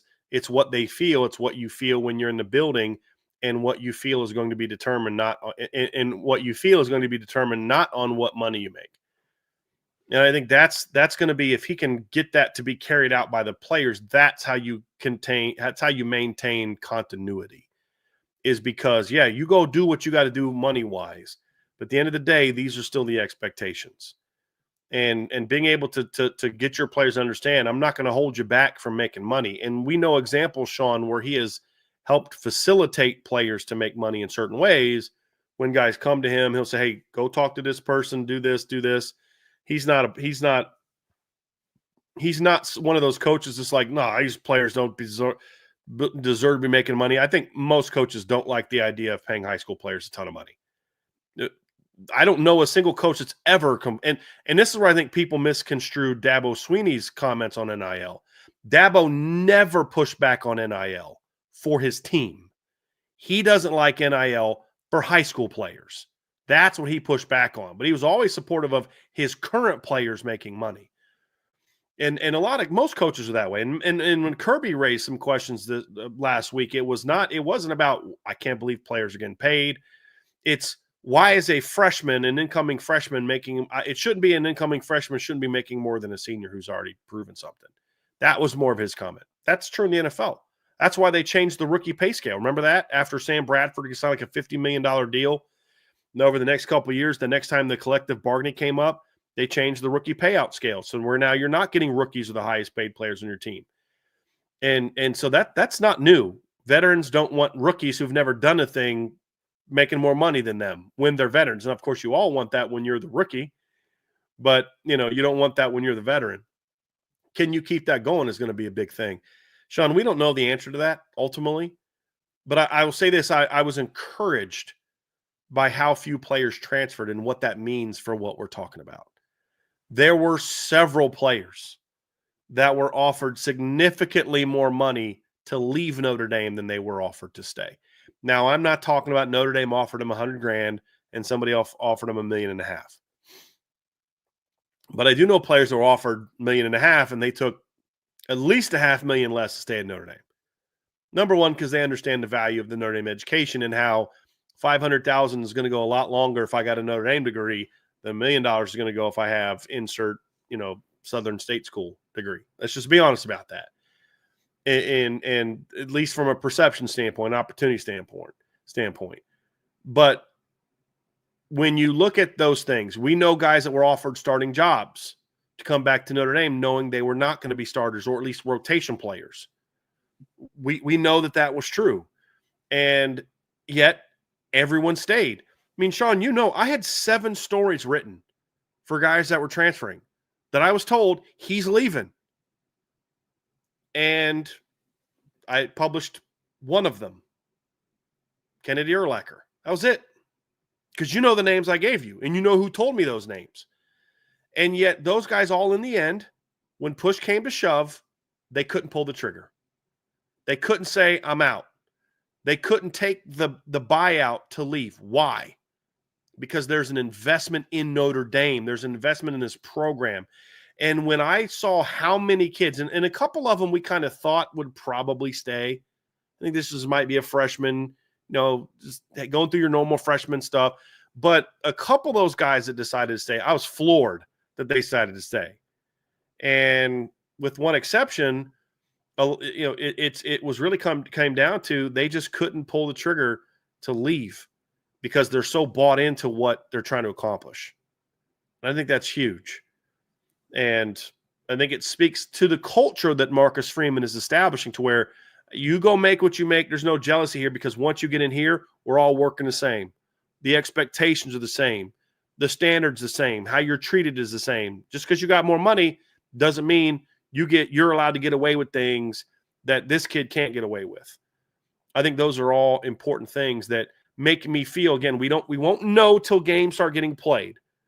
But at least it has me more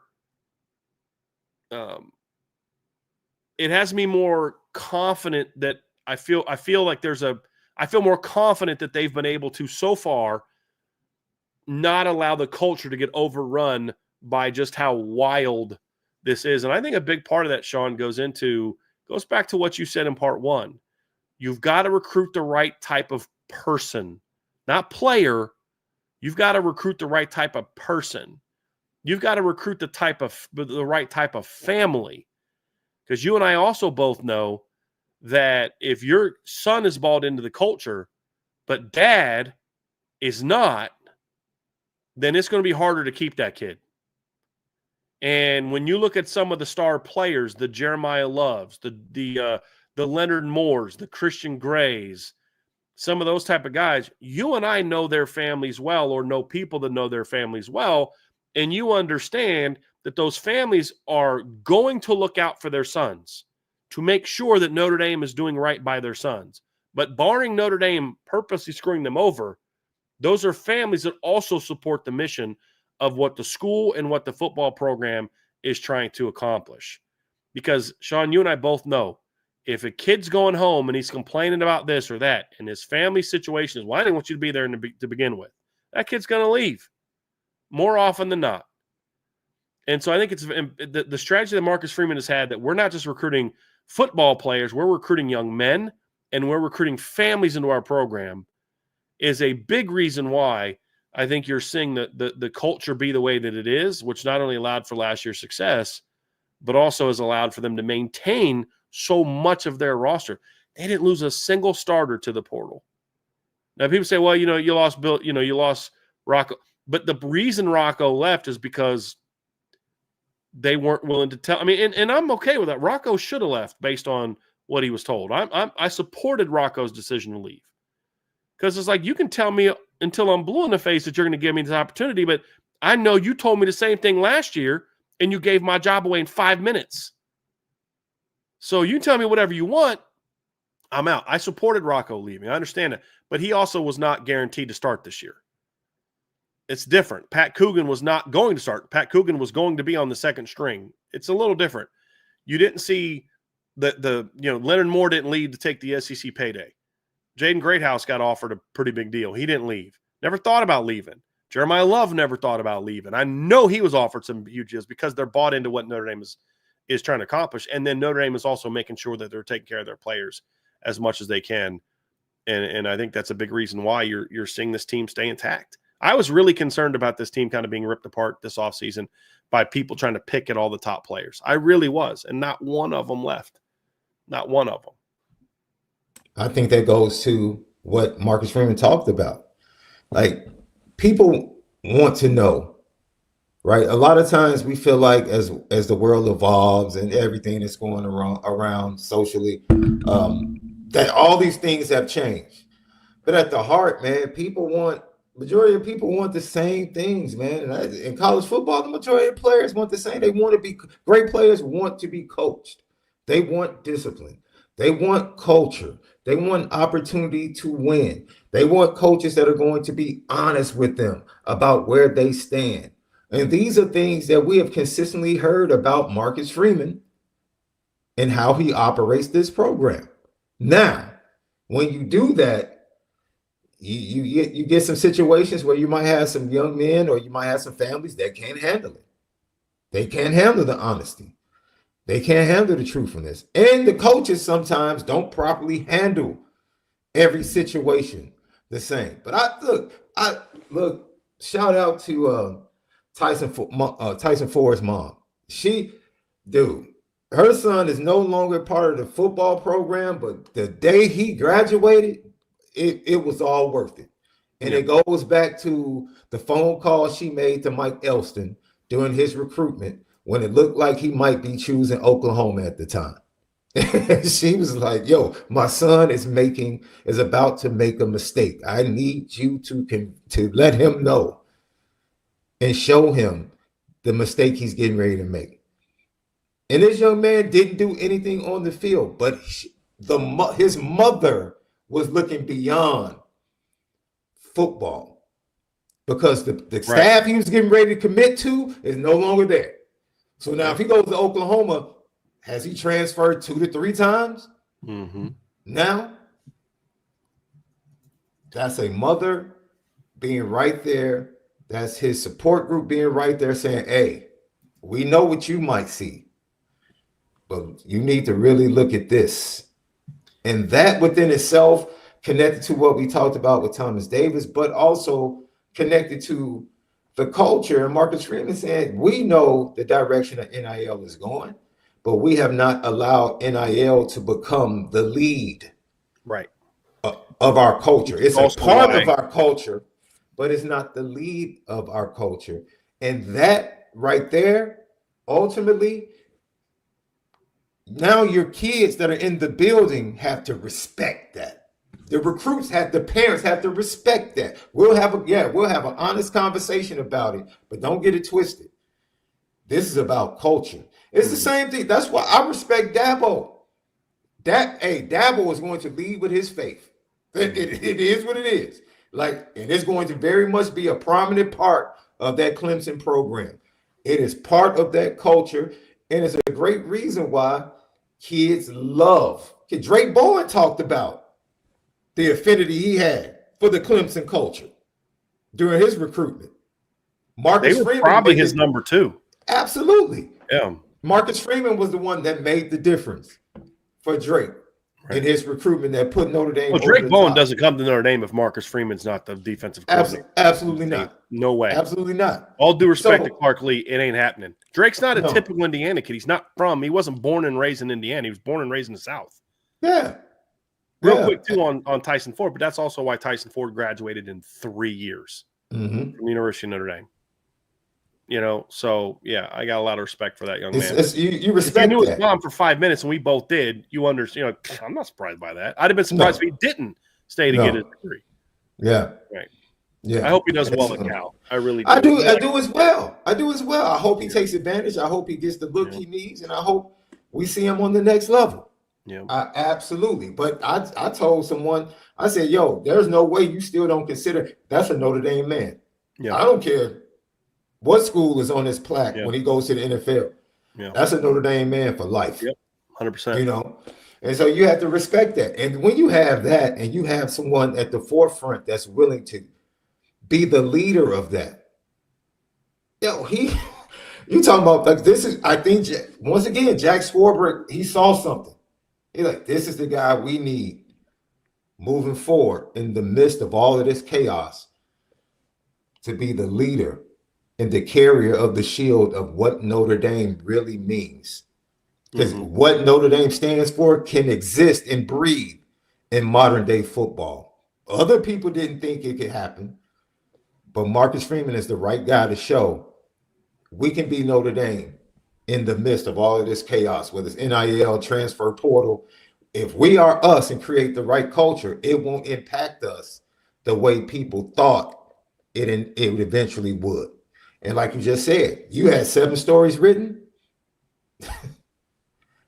Hey, I mean, I wasn't told they might leave. I was told they're you sent me the list. Going to leave. And we talked about the list. And I remember having a conversation and saying on a couple of them, like, I actually think they stick around. I actually think for this reason and that reason, they'll stick around, especially one big one. You know, one big one, I was like, that would be a catastrophic, just horrible move and an emotional move on their part. Like, if they have anyone around them that cares about them, there's no way they make that decision. And you know, thankfully it turned out that way. But, you know, for me, I think I was very encouraged. I was encouraged by certain decisions I saw in the spring. I was even more encouraged after hearing what he had to say to the media and hearing what he said to Greg McElroy. You know, there's something about authenticity that draws people just as much as the words that people say. I think that's what makes Marcus Freeman successful as a recruiter. Yeah. And why he's respected in the field is because I do think there is a perception of a genuineness to him, you know, and parents. I mean, you know, a lot, especially parents that support, you know, their kid being at Notre Dame, their BS meter's on high. It's on full alert. I got that sucker cranked up as high as it's going to go because I just know how this profession is, right? And I think that's why so many people, even people whose sons don't pick Notre Dame, because at the end of the day, you may want your kid Notre Dame, but if your kid doesn't want to be at Notre Dame, you got to support that decision within reason. And that's true for if your kid wants to be at Notre Dame, you got to support that decision within reason. There may be reasons why you're not sure if Notre Dame is the best place for him. And we know that was true during the Brian Kelly era. There were players that liked Notre Dame, but their parents didn't. I mean, receiver room might look a whole lot different right now if it wasn't for how they completely botched a situation with a parent. Kid was all in. They screwed it up with the parent. This is pre-Marcus Freeman, by the way. So that's a big part of it. But at the end of the day, Sean, we're going to have to see. We're going to see when we get to the fall. We're going to have to see. This summer is going to be big because this is when player leadership really, really thrives, is when they report next week. What do we hear from the work that's being put in? You know, who shows up, who's putting in the work, who's big time, and who's like, well, this guy's hungry as he was last year. No, man, like I'll just throw some names out there. Like if you hear this summer that Jeremiah Love is working like crazy, if you hear this summer that Leonard Moore is just really locked in and ready to go, if you hear that about Drake Bowen, or you start hearing that about, Jaden Greathouse and Malachi Fields, like some guys that have kind of received that praise, like that, those are the guys who are going to ultimately determine how hungry this team is. Because if your stars are hungry, they're putting in the work, then everybody else does. You can't, if you're a running back not named Jeremiah Love, you can't take a day off if Jeremiah Love's putting in the work. If he's working like a dog, you got to work like a dog. I mean, you know what I mean? Like if Malachi Fields is showing up, the money he got and all these other things, and he's working like a dog, and Jane Greathouse is working like a dog, I better friggin' work like a dog. You know what I mean? It's great examples for those young men. And same with Drake Bowen at linebacker, and same with Leonard Moore and Christian Gray at corner, and same thing with the Don Schuler at safety. That's like the least kid I'm concerned about, working like crazy is the Don Schuler. But you know what I mean, Sean? Like that's when we hear that, that'll make me know, okay, I'm good. I'm good about this team.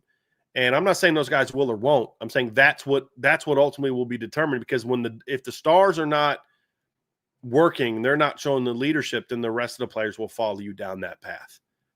And that's when you end up having a team that falls short of what it should have been. Like you could just watch Alabama this past year. You could just watch them play and be like, there is a major buy-in problem there. There are guys that are really more concerned about their thing than the team thing. You could see it. And that was true. There were several teams that were that way, where like, this is not a bought-in football team. You could see it at LSU at times last year, where you're like, that dude is doing his thing. He's not doing the team thing. But when you watched Ohio State, you saw that at times. And then they finally got it figured out and got everyone on the same page. And then boom, here you go. You see what you get. And I think we saw that a little bit at Notre Dame last year, to be honest with you. I think there was a couple guys last year that had received some success and some praise from the previous season and kind of came in feeling a little bit good about themselves and maybe didn't quite put in quite the work that they needed to. And the results showed up at times early in the season. And that's why that team overlooked Northern Illinois, as opposed to we got through this big battle of A&M. Now we really roll this thing. It was more of like, hey, we've arrived. We don't need to worry about this team.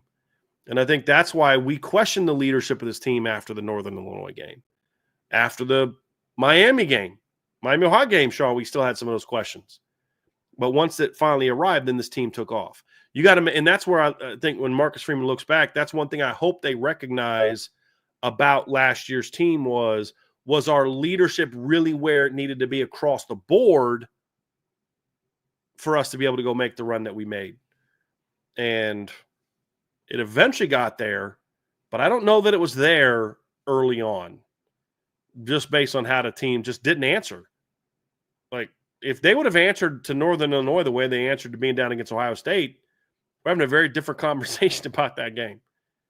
And so those are the things that I look at and say, hey, that's what's going to determine if this is a team that can do what they need to do, can play to their potential, or if this is a team that just out-talents 10 of their opponents, but still goes 10-2 because they weren't that team with great player leadership. Let's see. I think we can look at outside of you're right. Every Ohio State, Penn State, Notre Dame, Texas. All four of those teams had a Northern Illinois type game. You're going to have that type of game. The great teams with great leadership still find a way to win. Mm-hmm. When you don't play that Ohio Michigan game, that's a Northern Illinois. I mean, a different level of competition, but I'm talking about your level of play and your expectation for how you go out. You overlooked a team that you just thought you were going to steamroll. They were missing their two of their best players. They were terrible. They were at the time 6-5. We're coming off of a loss to Indiana, who you destroyed a couple weeks before that. No, they were coming off a win over Northwestern, but 2 weeks before that, they got blown out by Indiana or beat by Indiana. and just completely overlooked them. So Like I think Texas felt that way. Like Texas had no clue what was coming for them when they played Georgia at home early in the season. Like we're Texas. We beat Michigan. We beat the defending champs. Georgia just barely beat Kentucky. We're going to roll this team. We're going to show the SEC who we are. And Georgia was like, no, you're not. Like that was their Northern Illinois moment. I would argue the only team that didn't really have that was probably Penn State.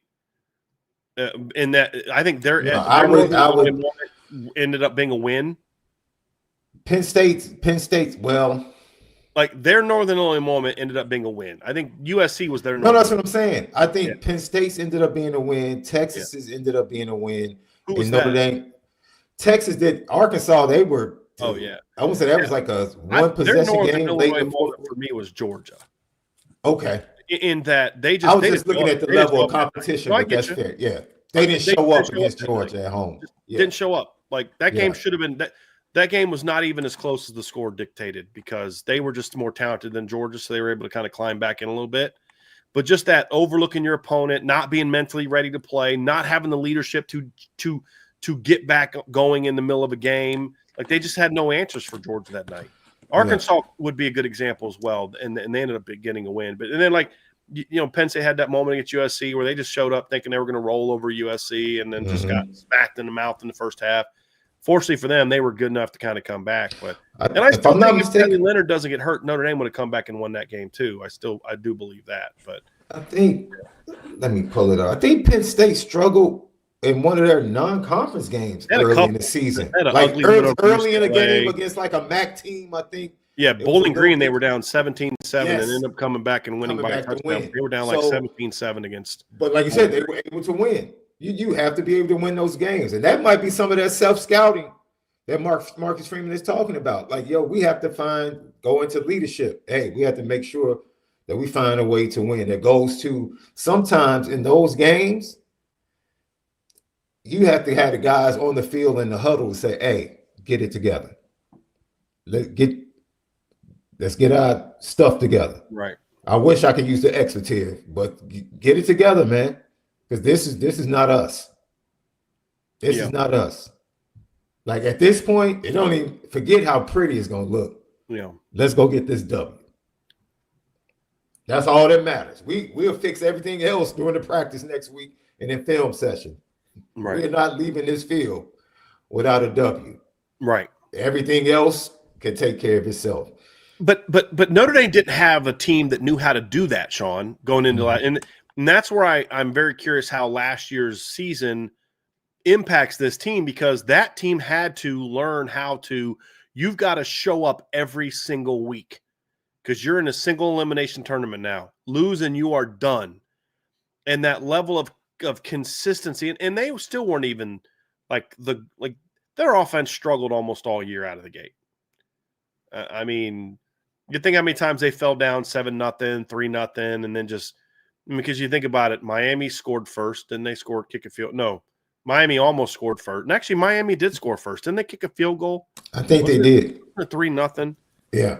Obviously Stanford scored first. Georgia Tech scored first. Louisville scored first. You had a lot of times last year where Miami did score first. Second quarter, Miami did score first. So, where they didn't really start well last year, and I don't think that was because of necessarily a lack of leadership all year, but just more so that's just who they were. I mean, they weren't a team offensively that was just super sharp out of the gate. Yeah. But because they were still locked in, they still respected their opponent. They still, knew that they had to put in the work. They were able to end up still blowing all those teams out.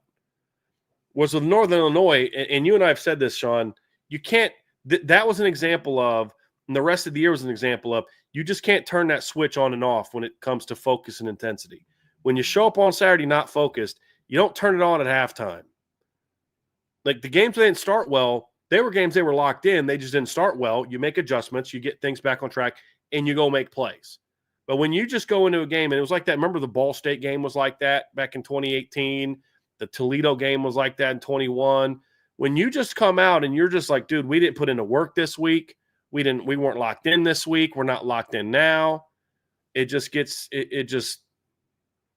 Because leadership, I love teams that have leaders, and I don't know what the culture is in particular because I know how they select their captains.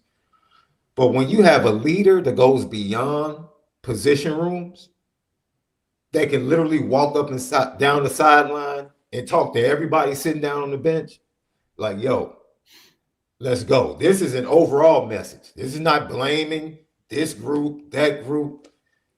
Let's get it together. Let's go win. When you have that, I think it goes a long way, right? And I think last year, it took them a while, right? I think eventually, emotionally, Riley Leonard was that guy in the sense of, all right, I'm going to go give me the ball. I'm going to go win this game and close this game out. Like, I'll make a play, right? But as far as like starting off those games, like you said, just because there's a difference not it had to playing be early and not being locked in. There's a difference. This is what I'm interested. Marcus was that guy walking out the tunnel against Texas A&M. He had to be that guy last year. Mm-hmm. He had to be the guy. Whether he knew that coming out of fall camp, he recognized I don't have those type of leaders on this team. I have leaders, but I don't have those type of leaders. And I'm just saying that. I'm not saying that's what he knew. I want to make sure I'm clearly not saying that's what he knew. I'm just hypothesizing based upon the way he came out in the tunnel and fired his team up. And I think we saw throughout the year, he had to be the one to keep them engaged, to keep saying, even when he was constantly asked about Riley Leonard, it's like, yo, that's the quarterback. Like bringing him in the office, making sure he stays confident, making sure he knew he was the guy. He had to be that guy. I think now moving forward, we start to see guys now where he has developed or has had time to develop himself in players, if that makes sense, where he has players on the field that are made in his image, in a sense, because they've been part of the culture. And now, this year, next year, he'll have those guys. Maybe it's an Adon Schuler. Maybe it is Drake Bowen that gets everybody together, that has the respect and the bandwidth to cross position rooms and walk up and down the sideline and say something to the offensive line and say something to the wide receivers or say something to an offensive player coming off the field. Like, that's invaluable when you have those type of leaders on your team, that have that much respect. And then you start regenerating year after year. Man, okay, it's this guy.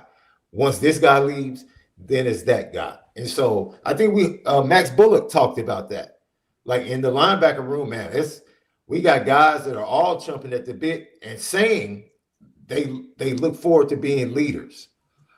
But what type of leadership is that? Is that a guy that's leading by example on the field?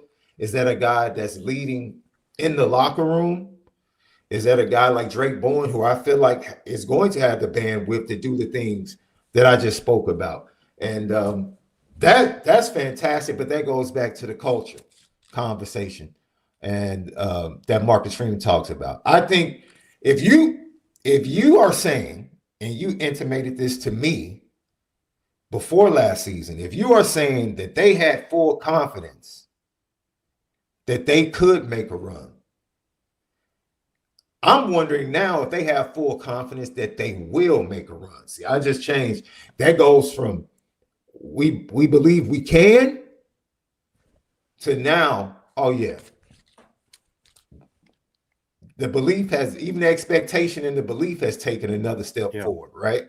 And that's what I love about Marcus Freeman, because the work is proving that expectations have been raised a little bit and belief in the building has been raised a little bit, right? So all the things we've spoken about coming from, what he talked about. I love the way you pointed out. He took his time and said, I want to make sure y'all understand everything I'm about to say. Let me scoot up on the front of my chair. But you could just still you could tell he feels it. I mean, you could just tell that there was that was still, and it wasn't sitting in his craw. And it wasn't fake. It wasn't, let me say it on, like the part where he was saying what he felt he was supposed to say was him then, look, when I look at the whole year, it's great. It's happy. Thank you for the seniors. Like, you could tell he had to say, like, I should probably say something good about the season. The realness was, no, man, I'm not happy about that. That's the thing that sticks with me. But that's what competitors do. I mean, but he's so authentic. What do you think drove Larry Bird and Magic Johnson more? Was it the years that they beat each other or the years they lost to each other? The years they lost to each other. Exactly. Yeah. Exactly. Yeah. So you know what's so authentic about that moment, B? That just shows how good of a man he is. That in the midst of that, to think about showing gratitude as he's expressing something that he openly admits is selfish. This is selfish, but I'm being authentic right now. This is who I am. Asked, so I'm gonna tell you. You asked the question, I'm gonna show you. Yeah, because I know you guys have probably been hearing about it, but now you're in front of me. Well, he's probably told a million times, like, Coach, what a great year, and he's probably. Like, where that whole where I know I'm being selfish probably came from. I mean, it would not shock me if Marcus Freeman had a conversation with his dad after the season, and he's talking about how great and Marcus is like, and his dad's like, now listen, that his dad probably understands it because he raised him. That's probably where he got it from. Yeah. But like, hey, but I'm also your dad, and I need to make sure that you understand there's a level of appreciation. And he's probably talked to this different booster and this different person at this club and this person, and they're all telling him how great the season was, and he's all grumpy about it. And he's probably had enough comments to know, like, hey, listen, it's okay to celebrate the season and still be hungry for more. But it's easier to do that than it is for someone who thinks they've arrived without short of a championship, like we saw from the previous head coach. But I think the culture is so rooted now, and the players believe that if he didn't say that, I don't even think the seniors would have been offended. I think they would have known he speak in the midst of that without him saying it. I think the players that played for him would have known. They know, that's my coach. He loves us. But I think they're probably the same way. I think Riley Leonard's probably the same way. I think Jack Kaiser's probably the same way. I think the guys that actually. I mean, it's different for Benjamin and Riley Mills because they didn't play. Yeah. So it's they're probably disappointed, but there's nothing they could have done about it anyway. No, I bet you Xavier Watts still feels that way about the season. I'll bet you $50 that Sean, if you ask Xavier Watts about the season, the first thing he'll talk about is probably the game that they didn't win at the end. Yep, that's who they are. That's who they are. So looking forward, Sean. I'm more optimistic now than I was beginning of the offseason about their ability to stay hungry. And when I mean more optimistic, it was more of the unknown as opposed to a doubt that it would happen. Yeah. But now we just need to see it. And that's why I say this summer period is going to be the key for that. What we hear from our sources about the way that the stars are performing and the way that certain battles are going forward and the way that the young players are being lifted up and led is going to tell us a lot about whether or not the player leadership is there. Because as you and I both know, coaching leadership can only take you so far. Player leadership can only take you so far. Man. To win a championship, you need both. And I think that's why Ohio State did not live up to expectations in the regular season, because the coaching leadership wasn't necessarily there, but they found some answers and the coaching leadership stepped up and the player leadership stepped up. And that's why they were unbeatable in the postseason. Yeah. And won 4 straight games. Yeah. And so, I'm encouraged by what I'm seeing. I'm seeing all the players going back home, after school is out, posting videos, working out. You saw the one from Jadarian Price the other day. Heck yeah. Looking absolutely insane. Like, okay. All right. Yeah. Yeah. I read your article, bro. You had a little tube behind it with Notre Dame being ranked number 2. Yeah, you talking about mine? Yeah. Yeah, I did. Yeah, you had I was like, I'm gonna write an article this week making my case for number one. So, yeah. I was like, he had a little attitude when he wrote this article. I've had a lot of attitude towards the national media this offseason because it's not even about – it's just because – and honestly, it's not even about the opinions that some people have about Notre Dame because I have an opinion of I still got to see certain things. But it is a level of I do feel like it's because I think some of it is a little bit more lazy. This season was different. We always talk about slaying dragons. They slayed some major dragons this season. And you don't talk to me about how they don't when they play SEC teams on the big stage, they don't show up. Because I just watched them do that. Well, they can't win New Year's Six Bowls. I just watched them win 2 in a week. They don't have this, they don't have that. No, all that stuff's gone. I watched them go into an SEC stadium that all y'all said they couldn't win. A lot of Notre Dame people didn't think they could win. A lot of people in this chat a year ago. So I remember how frustrated you and I were getting in like July of last year about, dude, what is going on with our chat right now? It's like half the people in the chat they have this fear of Texas A&M, like A&M's is this unbeatable team that Notre Dame can't play with. Notre Dame didn't even play well and beat A&M by 10. They didn't play well in that game. And that's what kind of frustrated me is like it's the what I perceive to be laziness, intellectual laziness behind some of the arguments against Notre Dame. And like I said, look, you want to have Georgia ranked ahead of Notre Dame. I get it. I don't agree with it, but I get it. I mean, Georgia's still the better program than Notre Dame. Notre Dame was a better team last year, but that doesn't mean the program's better. It takes more than 1 year to do that for a team that's won. How many national titles in the last 4 years has Notre Dame won? 0. How many has Georgia won? 2. So I get that. I get Ohio State being ranked ahead of Notre Dame. I have Ohio State ranked ahead of Notre Dame preseason. But, like, why is Texas getting the benefit of the doubt? Why is Penn State getting the benefit of the doubt? Notre Dame's gone further than both of those teams have. Notre Dame did something that Texas went – Texas failed twice to beat Georgia. Notre Dame did that. Well, they beat him with their backup quarterback. You were winning when the backup quarterback went in the game against you in the SEC title game. You were winning when he went in the game. So it just – that's my frustration is I don't like unfair standards being placed on one group. No, just be consistent. If you want to say, hey, they got a first-time starting quarterback, cool. Then punish Ohio State too. Punish Oregon too. Punish Texas too. Oh, you're going to make them number one because they got Arch because he started, looked so great against Louisiana Monroe. Be consistent. And that's where a lot of my frustrations come from. You're just looking and don't just use raw numbers. When Notre Dame's backs are like a full yard better per carry than Penn State's, don't just point to rushing yards. It's just, that's my frustration is just the laziness of the narratives. But now it's up to this team to go out there and prove them wrong because I can't prove them wrong. I can make a case on what we know now, but it's up to the players and the coaches to do something about it. I'll fight the fight on my platform, but ultimately, if you guys don't back it up on the field, it doesn't matter what I say and what you say. And that's what I'm looking forward to. So, and I want to respond to this. Michael Can says, hey, Coach D, you did hype up that Texas A&M pretty good.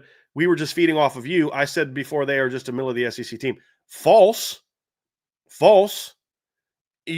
Because some of y'all can't look at a team and say, that's a good football team without being like, they're better than Notre Dame. I never said they were going to beat Notre Dame. Matter of fact, said the opposite. I also said they're a good football team, and they were a good football team last year. They were definitely a good football team last year. So, with all due respect, I shouldn't have to talk trash about a team so that you guys don't think they're going to beat Notre Dame every week. Yeah, you were far more clear. Yeah. Very clear that I respected Texas A&M, but they weren't as good as Notre Dame. Yeah. Constantly. Yeah. You were more respectful than I was. Yes. I'd honestly say that. Yes. You were far more respectful than I was. And my disrespect came from, I just never thought Conor Wegman was any good. I just didn't. Sure. I don't think Marcel Reed's either, but I just think their overall team is pretty good. Yeah. And I think so. I think that's true this year. I think we both knew. Of course they are. Mike Elko was good. Like we knew Mike Elko was a great coach.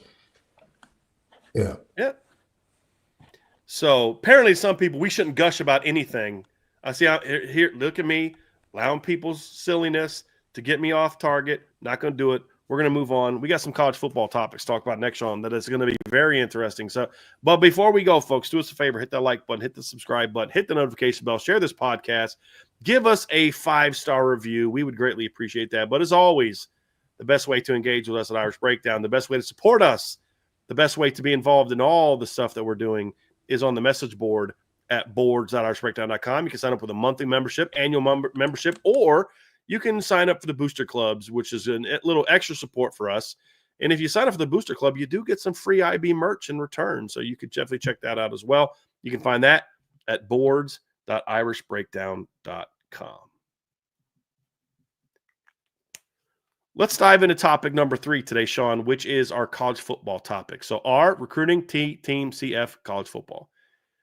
And you and I have you had some great ideas earlier today that are going to be sort of future topics that we are going to dive into. We're going to talk Heisman favorites, the competitiveness of college football, which I thought was a great topic. We'll have some fun with some win totals. We'll make our conference predictions at some point in time down the road as well. But what we're going to talk about today is a couple topics that then tie into one. The Big Ten and the SEC have sort of joined forces over the last 2 years to try to rule college football. And they've threatened to kind of start their own league, because the Big Ten knows they can't just do a Big Ten only league, and the SEC knows they can't do an SEC only league. But they do feel that if they come together, they could then branch off and both expand, get about 20 teams each, and form sort of this super league, leaving the majority of the ACC and Big 12 behind. I do believe that they think that. And so 2 leagues that otherwise don't care much for each other have sort of joined forces to kind of bully the rest of college football. And they've been on the same page for the most part up until recently. Last week, we started to see some changes in the talking points from the SEC, because there was a lot of talk coming from the last SEC Big Ten meetings that were a couple months ago, I think, where they came up with this 4-4-2-2-1 model of the college football playoff, which you and I don't like, for a 16-team playoff.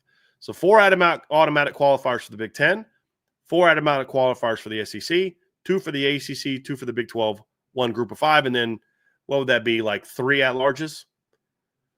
Big Ten had their meetings. They came out full-throated support of that model.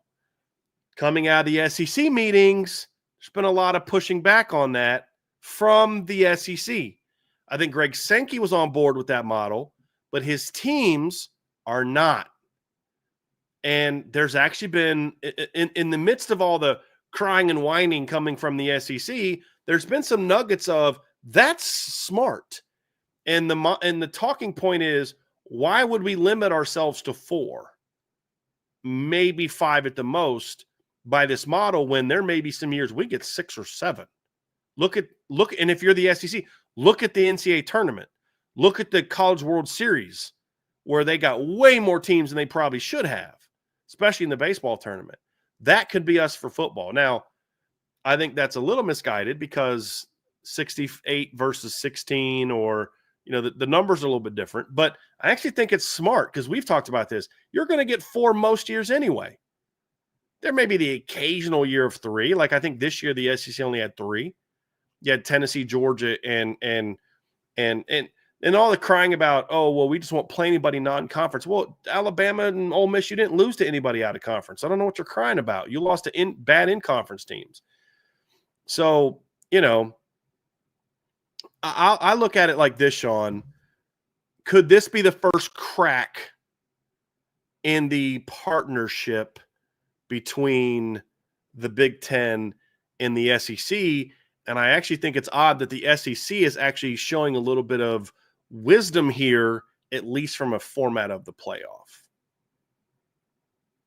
That's the first part of the discussion in this.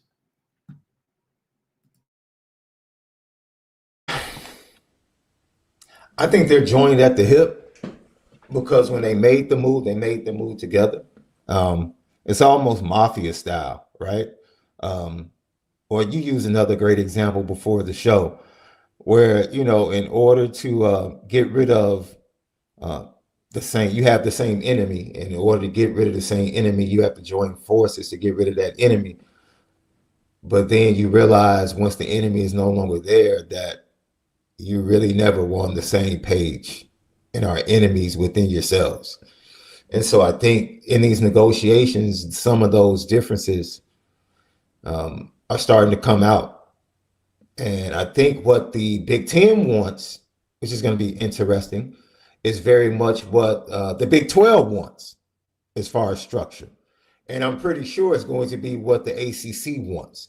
So the SEC might be out here solo. So now might the Big Ten in those boardrooms look to the ACC? Now you made the move to get rid of them, but for the benefit of what you want, when it goes to the 16-team format, might you look to them for support, meaning the ACC and Big 12, because what you all want is more aligned moving forward than what the SEC wants. So it's going to be very interesting to see how these backdoor conversations and conversations outside of the boardroom and within the boardroom to make these decisions, how they play out.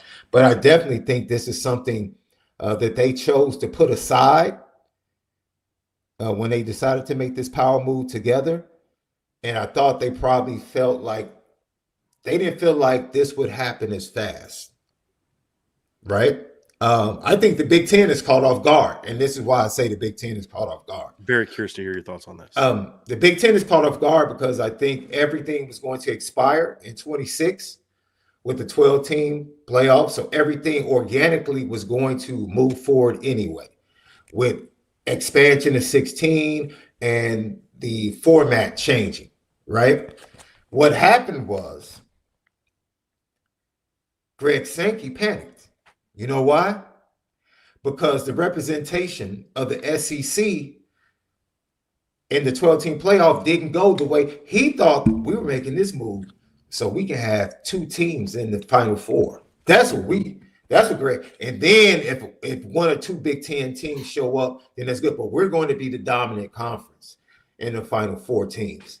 And then lo and behold, he looks up and it's an independent and the Big Ten representing the national championship game. And there was two Big Ten teams in that last four and only one SEC team. And the SEC team that was there was the adopted team. Right. That was brought in. That's not even a true blue blood. Right. So Greg Sankey's like, this is not playing out the way I thought it was going to play out. What's happening here? So let me ask you this, Sean. Let me ask you this. If Bama gets in over Indiana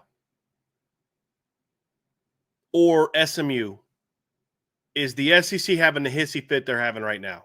Even if, let's say Bama gets in, they get smacked by Notre Dame. Mm-hmm. Rest of the playoff plays out the way that it did. Yeah.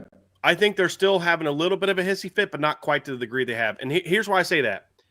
I think the Big Ten, and this will get into our conversation about which league is better.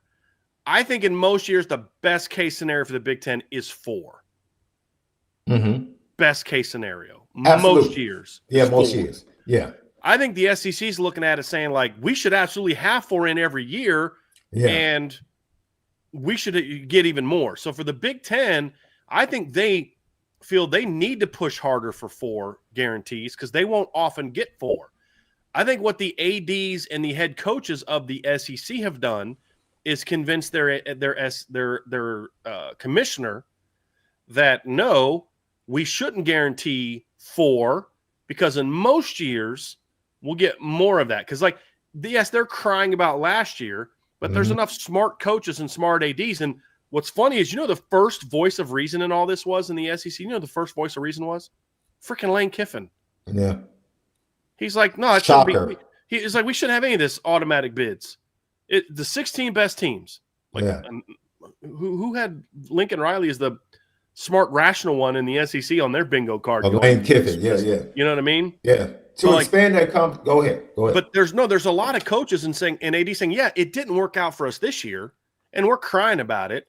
But guys, if you take a step back and look at this over the last 10 years, most years we're getting more than 4 anyway. So why guarantee the Big Ten? Because it's not just about, we look at the 3 at-larges. Yeah, but you just guaranteed a second Big 12, a second ACC, and a 4th Big Ten, where we don't think those leagues are always going to get that many. Yeah. So you're actually taking away from your opportunities in theory.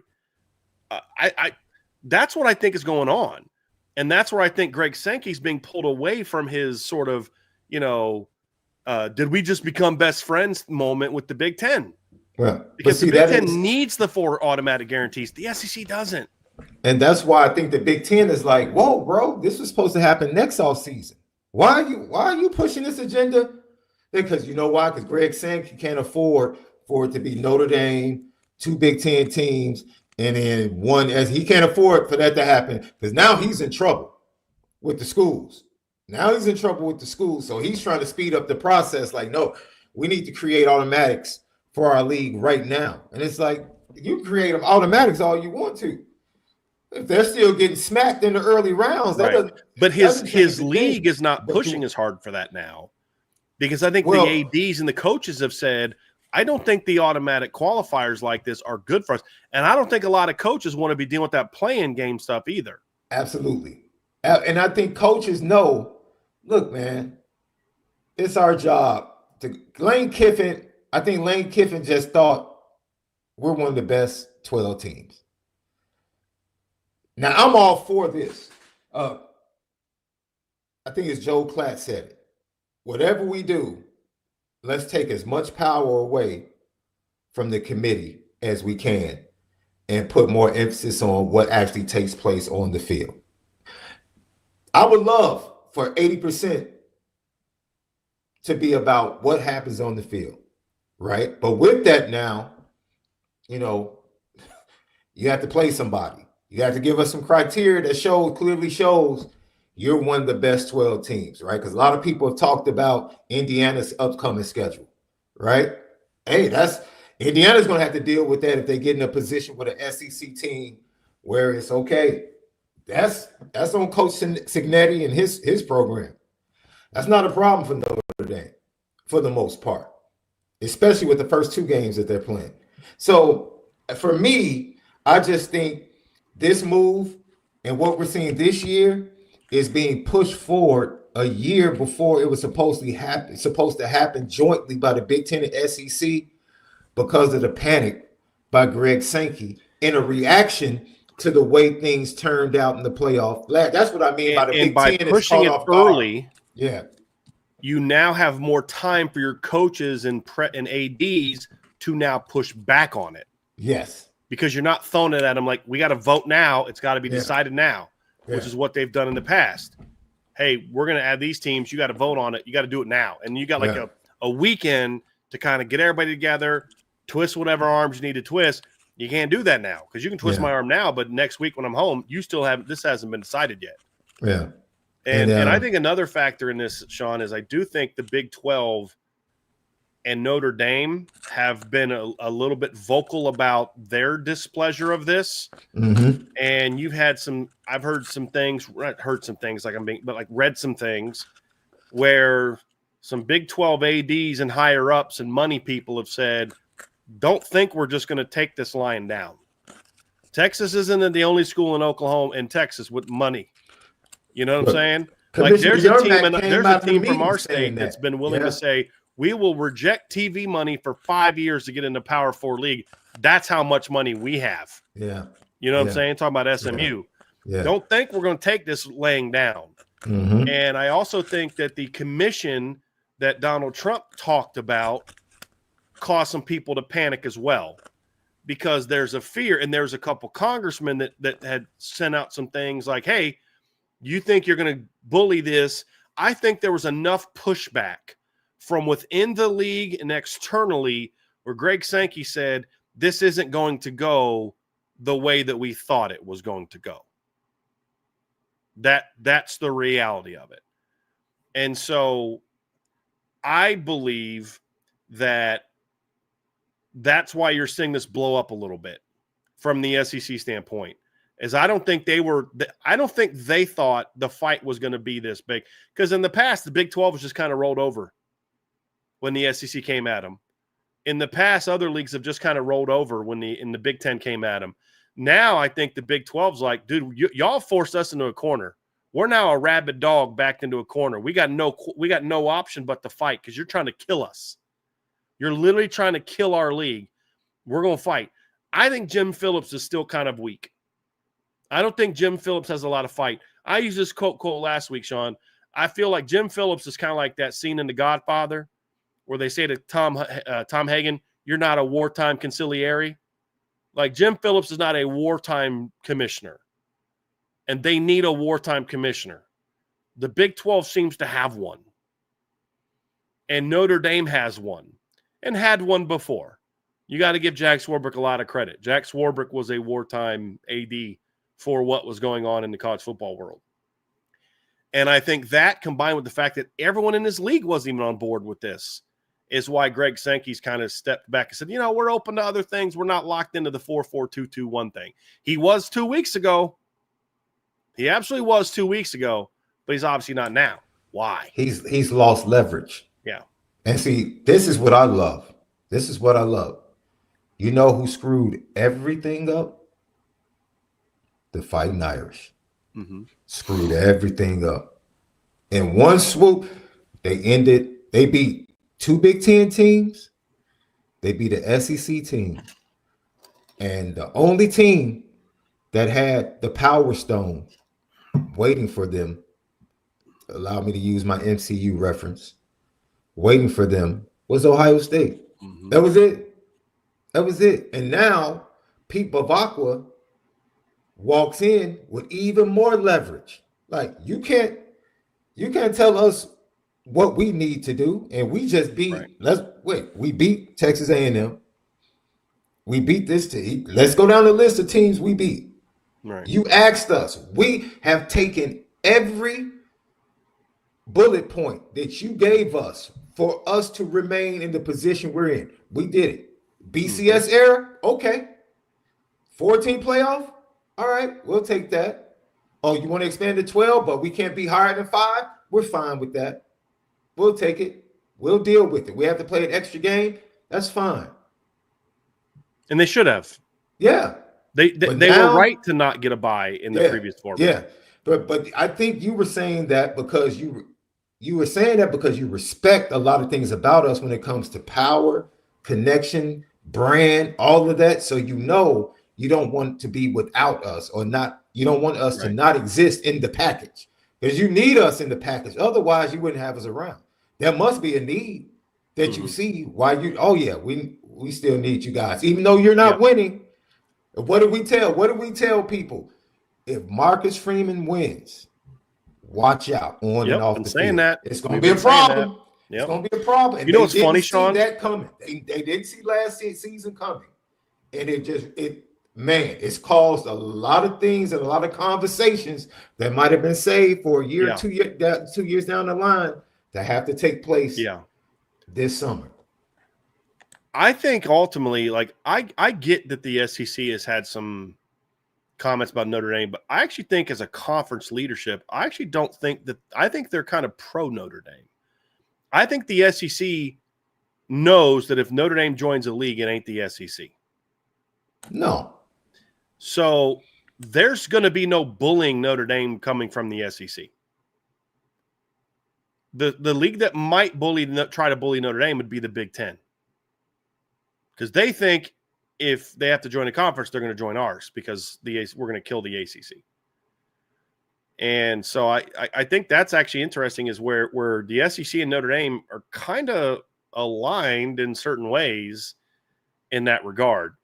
What's funny is their overreaction to last year and the overreaction of the conference champions all getting beat you have decided to make life easier for Notre Dame. Like Josh Pate getting all in his feelings about how, Notre Dame did this and Notre Dame did that. All Notre Dame said is apply the same standard to us you're going to apply to everybody else. And everybody's like, well, Notre Dame fought for this. Notre Dame didn't fight for a thing. Notre Dame simply said apply the same rule to us that you apply to everybody else. Last year they did that. Notre Dame can't get a bye. Why? Because they're not playing a conference championship. You know who else couldn't get a bye last year? Ohio State. Tennessee. Because why? They didn't play they didn't win a conference championship. Penn State couldn't get a bye last year. Texas couldn't get a bye last year because they didn't win their league. So Notre Dame was not any different. What people are asking for now is they want a Notre Dame only rule that everybody can get a bye except for Notre Dame. Like, look, you guys are the ones that blew the system up. We took it, to your point, Sean. We took it. We supported it. We understood it. And then we went with the rules what they were, and then we went and handled our business. It's not our fault that the SEC champ wasn't as good as us. As I've said before, you can cry all you want about the teams that got buys, got penalized. No, they didn't. They all just got beat by better teams. Simple as that. Notre Dame was better in Georgia. Penn State was better in Boise. Ohio State was better in Oregon. And Texas was better in Arizona State. That's why they all got buys. Well, that's why they all won. So it's the same thing now. You guys blew that system up. You guys blew up the whole, you can't, you don't have to be a conference. Well, why did you get rid of that rule? Because you don't think you should have to win your conference to get a bye. You're the ones that said winning a conference doesn't mean as much now. Well, then why does that not apply also to Notre Dame? Well, they have to play the extra game. Well, so what does that have to do with anything? Georgia would have, Alabama got in 2017. They got a top 4 seed without even playing in the SEC title game. So, and then I was talking about this with Josh, and the point he made was, well, but in the new rules, it wouldn't have been Georgia in the championship game. It would have been Bama or something like that. And I was like, well, then that team that didn't play still would have got in the top 4 because of the results of the other games. So the point is, you guys blew the system up. You guys are the ones that got rid of the conference championship requirement. You can't then make a rule that punishes only us. Can't do it. And why wouldn't Notre Dame fight for that? Because this whole notion of they're playing by different rules is just utter nonsense. Because as I pointed out to multiple people on Twitter, point to me the rule that Notre Dame is breaking to be independent. Show me the rule that Notre Dame is breaking to be an independent football team. You can't. You can't. So it is interesting that their overreaction has created a system that has now made it easier for Notre Dame to win a championship. And then they're going to cry about it's easier, and they are crying about how it's easier for Notre Dame to win a championship. Well, Notre Dame didn't ask for this. You did. So Notre Dame didn't ask for expansion. You did. Notre Dame didn't ask to get rid of the buys for the conference championships. You did. The conferences did, not Notre Dame. Notre Dame, matter of fact, I actually have argued that I kind of like Notre Dame not getting a bye because I like the idea of playing a home game. Now, that's only for 1 year. Next year, they get a top 4 seed. They're still hosting at home. Or in 26 when they expand to 16. Because then there won't be buys. It only matters for 1 year. Or is one, right? This year is the last year of the 12-team playoff, correct? And then 26 will be 16, most likely 16, even though it hasn't been voted on. So I just find that interesting. So that's kind of part one of this conversation, Sean, is looking at it from the standpoint of the little bit of a disagreement here going on between the Big Ten and the SEC as far as the future of the playoff. And I'm actually encouraged by it because I actually think the 5+11 model is the one we should go with. I am someone that the 16 best teams should get in, but I'm also someone who believes that there should be some level of reward for winning your conference. You win one of the 4 Power Fours, especially, you win it. I'm with Bill Bender. I think they should have a group of 5 tournament. I don't think the group of 5 should be part of this tournament unless they are one of the 16 best teams, which Boise would have been last year. In other years, they wouldn't have been. But I'm a fan of rewarding the Power 4 champions. I think they should get an automatic bid. You just don't necessarily give them the top 4 seeds, but they should automatically be in. So I think the way that it's going is actually the best way. The 15+11 is in my opinion, the best way. Now we just talk about, did the committee make right or wrong decisions? That's now the discussion, as opposed to a rigged system that, as one coach said, I think it was a Big 12, was it a Big 12 coach or an SEC coach that said it's meant to be a playoff, not an invitational. And in the 4-4-2-2-1 model, that's more of an invitational than it is a true playoff, which I thought was really fascinating. So I'm happy to see the direction that it's going. Part 2, Sean, of this show is the notion that the SEC is the best league in college football. And this conversation sparked in my head when the SEC released a packet last week to the media, looking at the last 10 years and how the metrics of this computer model and that computer model and this, that, and the other thing all showed the SEC is the best league. And my answer to that is, who freaking cares? Because what you were in the past does not dictate that whether or not you are or are not the best team in a given year. And that's the frustration I have with strength of schedule metrics. That's the problem I have with computer models, is they all assume that past success equals present value. And that is incorrect.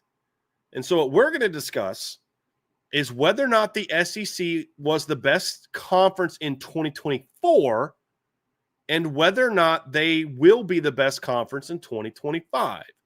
So we'll begin by looking at it, Sean, and I did not give you criteria for what the best conference is because I want you to tell me what your criteria is and who you think is based on that, and I'll tell you what my criteria is and who the best was based on that and why that matters moving forward. So, Sean, let's begin first and foremost. We're talking about who was the best league in college football last year, best conference. The one thing you and I agree on is the two best leagues were the Big Ten and the SEC, or SEC and Big Ten in some order. Now, I think the Big 12 is a little disrespected for how good the league is, top to bottom, but it's not on the same level as those first two. So that's what we're discussing here, is which of those two leagues was the best league in college football last year. So first, as we discuss this, Sean, I want to first hear from you. What is your criteria for how you define a league as being the best? And we're talking about from start of the season till the end of the season. What is your definition for what makes a league the best? Well, first of all, I'm going to look at the performance within the conference, right? To allow me to break things down into tiers. My tier 1 teams in the conference are going to be teams with at minimum 2 losses within the conference. All right. And then tier 2 for me is going to be teams that lose more than 2 games, but are above or 500 or better. And any team below 500 in the conference is a tier 3 team for me. So I had to give myself that baseline to be able to really look at the performance in the conference. Then I'll look at their performance outside the conference against other conferences to see how they perform against top competition, what the Big Ten do against the SEC, what the SEC do against the Big Ten. And then, like you said, it's year by year. A great example. I believe the SEC was 5-7 in 2023 against the ACC. Well, in 2024, they totally flipped that. So if you were having a discussion about last year as well, they dominated the ACC last year as well. Yeah. So, yeah, that's what I meant. I said 2020, 23. The ACC was 7-5 against the SEC. Okay. And then they flipped that, or the SEC flipped it last year, and they dominated the ACC. So if you have a conversation year by year, one can literally debate that in 23, the ACC might have been a better conference because head to head, they had a better record, but that's even nuanced to look at the matchups. So I gave myself those basic things. And then I had to look at who played who, because you could look at a record, but who did you play, right? Did you eat up or beat up on the tier 3 teams to get that type of record? Missouri, just to use a team as an example. So that's what I looked at. And then from a scheduling standpoint, did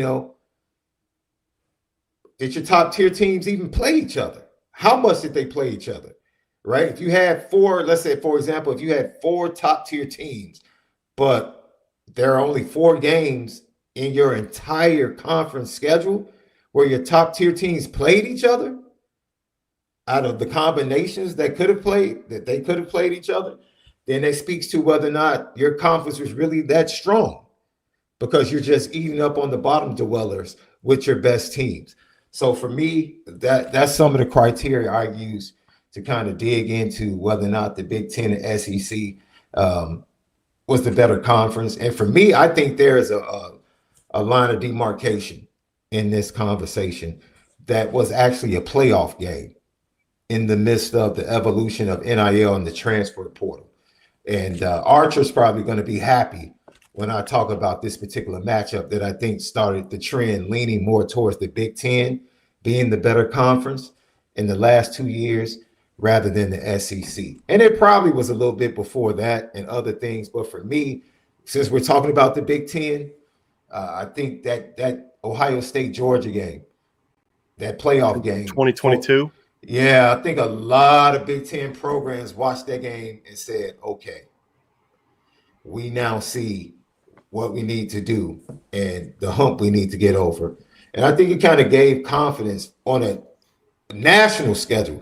Because I think the Big Ten for a long time in football and basketball, because I know this struggle exists in the basketball, Big Ten always normally has the most teams in the NCAA tournament. And 80% of them are gone by the second weekend, right? Like great resumes, great records. But when it comes down to it and they have to go play other teams from other conferences, what happens? Why hasn't the Big Ten actually won a national championship? I have a theory on that, by the way, that we can talk about. Absolutely. So, and I think the SEC kind of outside of their top-heavy teams or the two major programs, or three, LSU, Alabama, and Georgia. When it comes to winning championships, outside of that, if you really dig deep, there's really not much there. I saw somebody in the chat say the Big Ten is a top-heavy conference. Well, you don't get any more top-heavy than the SEC over the last decade when it comes to success in winning national championships. It's a lot of people eating off of the success of three programs, right? And but just to move it forward to this conversation, I think the Big Ten has been looked upon as a good teams, but when they play SEC teams, when it matters, it's not going to be close. I think that has been pretty much the belief in the standard. And I think that game where Ohio State kind of showed like our talent is not only talent, but in other areas we have caught up as well. Like coaching offensively, a lot of different things to be able to push. But I think that also kind of coincided with certain things that were happening. A transfer portal was getting ready to really become impactful, NIL, and then Georgia started coming back to the pack as a program as well. And now things have kind of leveled off. So I think it's really been a marriage of a lot of different factors. But, for me, it's just been about, who do you play? How do they build that conference record? And then who do you play outside of that? And what have been the results? Or what were the results in 2024? It's an interesting discussion. So I basically have three things that go into determining how good a league is. Number one is top team strength. Yeah. And this is why the Big 12 right now will never be on the same level as the Big 10 in the SEC. Yeah. You have to have at least a couple teams that are championship caliber. Yeah. It can be two different teams every year, but we're evaluating an individual season. Yeah. Not what Bama was for 10 years. It's right now. Right. And if you take the last decade in its entirety, I don't think it's debatable. I think that's not even an argument. Has been the best league. Absolutely. We're talking about and 24. Not just because you win championships. It's because you have had depth. I think Alabama has been boosted in how good it is because of how good Alabama and the champions have been. There's been a lot of years that the SEC did not do great out of conference compared to some other leagues. However, when I look at it, though, Sean, it's looking at this particular season, it's these three criteria of top team strength. It's the depth of your league. This is where I don't think enough people talk about what goes into making a league strong. There's too many people that just look at, well, we've won X number of championships. That simply means you had the best team in those seasons. It doesn't mean your league is the best per se. Just because the Big Ten doesn't win a lot of championships doesn't mean it's not a great basketball conference because of the depth of the league. Now, my theory with that is the problem with the Big Ten not having success in the conference tournament or in the NCAA tournament is because of how they officiate the league in conference. And the tournament style of play is a whole lot different than in-conference Big Ten style of play. So when they get to the tournament, they're not prepared to play NCAA tournament style of basketball. I don't want to digress and go into that. We can maybe discuss that some other day. But the depth of a league is important. And then, of course, out-of-conference results. And there was a lot of years that people just assumed that the SEC was better when I was like, I actually think the ACC might be better this particular year. I think the Big Ten might be better. There's a couple years back in the early 2000s where it's like the SEC is so dominant, and then like Wisconsin would go beat Auburn in a bowl game or Tennessee in a bowl game, and then Iowa would go beat, Florida in a bowl game or something like that, and you'd have these Big Ten results where it's like, okay, like, well, that's just a bowl game. Well, I don't know because only 5 of your teams in this particular league play anybody out of league. And a lot of the matchups are, well, yeah, the SEC went 5-1 against the Big Ten, or the Big Ten went 5-2 against the SEC, but it was Ohio State against like Kentucky or something like that. Like it's just not an evenly matched. So I think those things. So just looking at out of conference results doesn't tell you the story, because it's also how are your leagues matched. And I think that's something that has hurt a couple times. It's hurt the ACC where they didn't have as good of a record, but whenever there were games being played against comparable teams, the ACC would have a pretty good record. This past year, they all got smacked by SEC teams. I mean, they just got dominated this past year because Clemson went 0-2, actually 0-3 against SEC teams this year as well. So even your best teams got beat too much. So let's talk about this year, Sean. So your argument is that the Big Ten was the best team in the league this year. Is that's your statement? Yes. This year, and I would argue it's an extension from 23 when you really dig into the numbers. I believe they expanded upon what they did in 23 to announce, hey, this conference is something's different. When you say 23, are you referring to only teams that were actually still in the Big Ten at the time, right? We're not talking about yes. No, if not you add additions. Texas or Oklahoma No. Yeah, agree. So here's my thoughts on this year, and I'll keep mine to this year, is I actually do think the Big Ten was the best conference this year. And there's a couple reasons why. Number one, the thing I said was the team at the top, the strength of the conference at the top. And when I look at the Big Ten this year, it obviously had strength at the top. You had Ohio State, who won the title. Oregon was better than a one and done if they'd have played anybody. Here's what I know some will disagree with me on this. I think Oregon beats everybody in the quarterfinals except for Ohio State or Notre Dame. I think they'd have beat Penn State. I think they'd have beat Texas. I didn't think they'd have beat Boise. I think they would have beat Georgia. I think Oregon beats everybody not named Ohio State or Notre Dame. Oregon, to me, was the third best team in the country this past season.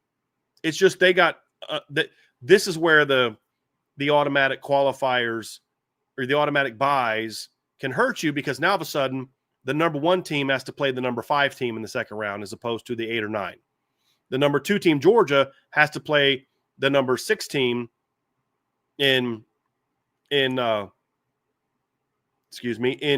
Dame instead of playing a lower seeded team. They had to play. So they played the 7th seed, but Notre Dame wasn't the 7th ranked team.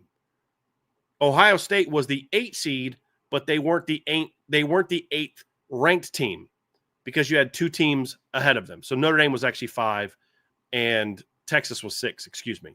So number 2, Georgia, had to play number 5 Notre Dame in round 2. Number 1, Oregon had to play number 6 Ohio State. So that's kind of my stance on that. I think they were the third best team in the country. So now we just talked about it. 2 of the 3 best teams in college football were from the Big Ten. Now, I don't think Penn State was as good as Texas, and I don't think Penn State was as good as Georgia. But I do think Penn State was better than Tennessee. And then I think Indiana was better than anybody that else the SEC had. There's this argument that, well, if Tennessee would have played Alabama's schedule, this, that, and the third, I don't know if they would have been the same as if they'd have been as good. But where your argument loses some steam is Bama didn't lose to good teams. Bama lost to bad teams. You don't know that Indiana wouldn't have done this, this, and this. And the only argument you have is by saying it's Indiana. Well, that's true if we're looking at the entirety of the history of college football, but you can't tell me that team was definitely better than – you can't tell me that Alabama was better than Indiana this year and make a case I'm going to be overly fond of. Well, they beat Georgia. Okay, well, then let's put Northern Illinois in the playoff because they beat Notre Dame. Let's put Michigan in the playoff because they beat Ohio State. It's not just about that one good win. It's about your entire resume. Just beating one good win and blowing a 28-0 lead over Georgia doesn't tell me you're a playoff team. Maybe Indiana wouldn't have, but here's what I do know. Indiana played several teams like Oklahoma, teams like Kentucky, teams like Vanderbilt, teams like Florida, and they beat all of them. So this nonsense that, well, Ole Miss was better than Indiana. Based on what? Talent? That doesn't make you a better team. Ole Miss got beat at home by 4-8 Kentucky. Don't tell me that you know for a fact they would have beat Indiana. They got beat by Florida, who Miami beat 41-17. Don't tell me that you know they would have beat Indiana. Don't tell me that, because you don't know. Because all we can evaluate is what they did. And no, Indiana did not play a tough schedule. They didn't. I can admit that. But they played a lot of Oklahoma, Vanderbilt, Florida, Kentucky type of teams, and they didn't just beat them. They destroyed all of them, except for one, Michigan, who they still won, who they still beat. And then when I look at the rest of the league, Sean, I think both of them had a bit of a drop-off after like 5. And you had Illinois, I think, was a really good football team. After that, there was a bit of a drop-off. When I look at Georgia or the SEC, the problem that I have with the SEC is they had no teams that were, like maybe Texas, they had no teams that were really, in my opinion, championship caliber teams. I think Notre Dame would have beat Texas. I think Texas was a team that was a very good team, but not a championship caliber team. I told everybody all year, Georgia's not a championship. There was one team that you could argue could have maybe won a championship. And that's Texas. That's it. Georgia is not a championship caliber team. Alabama was not. Tennessee was. Indiana had a much stronger case than Tennessee did as far as just watching the film and saying that's a really well-coached football team. Tennessee had a better resume, so I'm not arguing with the seeding because they had a better resume.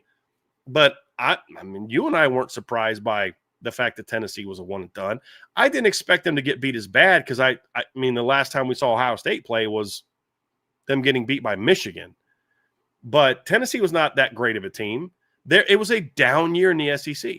Bama wasn't that great of a team, and Ole Miss wasn't that great of a very talented team, but not a great team. And then the final piece to me is the out-of-conference performance. And the SEC had a great out-of-conference record that everybody likes to talk about. That's because they went 4-2 against the Big Ten, and they went 11-2 against the ACC, most of which were outmatched games. Ole Miss beat Duke. Texas beat Clemson. That's not an outmatch. Ole Miss beat Wake. Tennessee beat NC State. Georgia beat Georgia Tech. Missouri beat Boston College. Florida beat Florida State.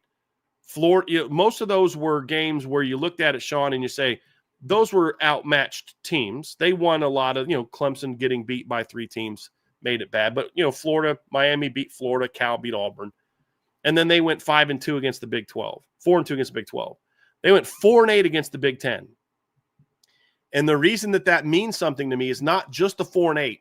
It's who the matchups were. So when you look at the wins for the SEC, Missouri over Iowa, that's a comparable matchup for me. Those two teams are comparable. Alabama beat Wisconsin, not comparable. Texas beat Michigan, not comparable. LSU beat UCLA, not comparable. All but one of those wins were over teams where you very clearly should have won that game. Who were the wins for they were 4-6 against the SEC. I keep saying they were 4-8 against the SEC plus Notre Dame. So it's 4-6 against the Big Ten. But let's look at the 6 Big Ten wins. You had Alabama over Michigan. That's not a comparable opponent. Alabama very clearly should have won that game on paper. 9-3 team, playoff contender. Everybody thought it should have been in. Michigan was not. You look at the South Carolina-Illinois game, same type of deal. You look at Texas A&M against USC, same type of deal. A&M was on a different level than USC. USC still won.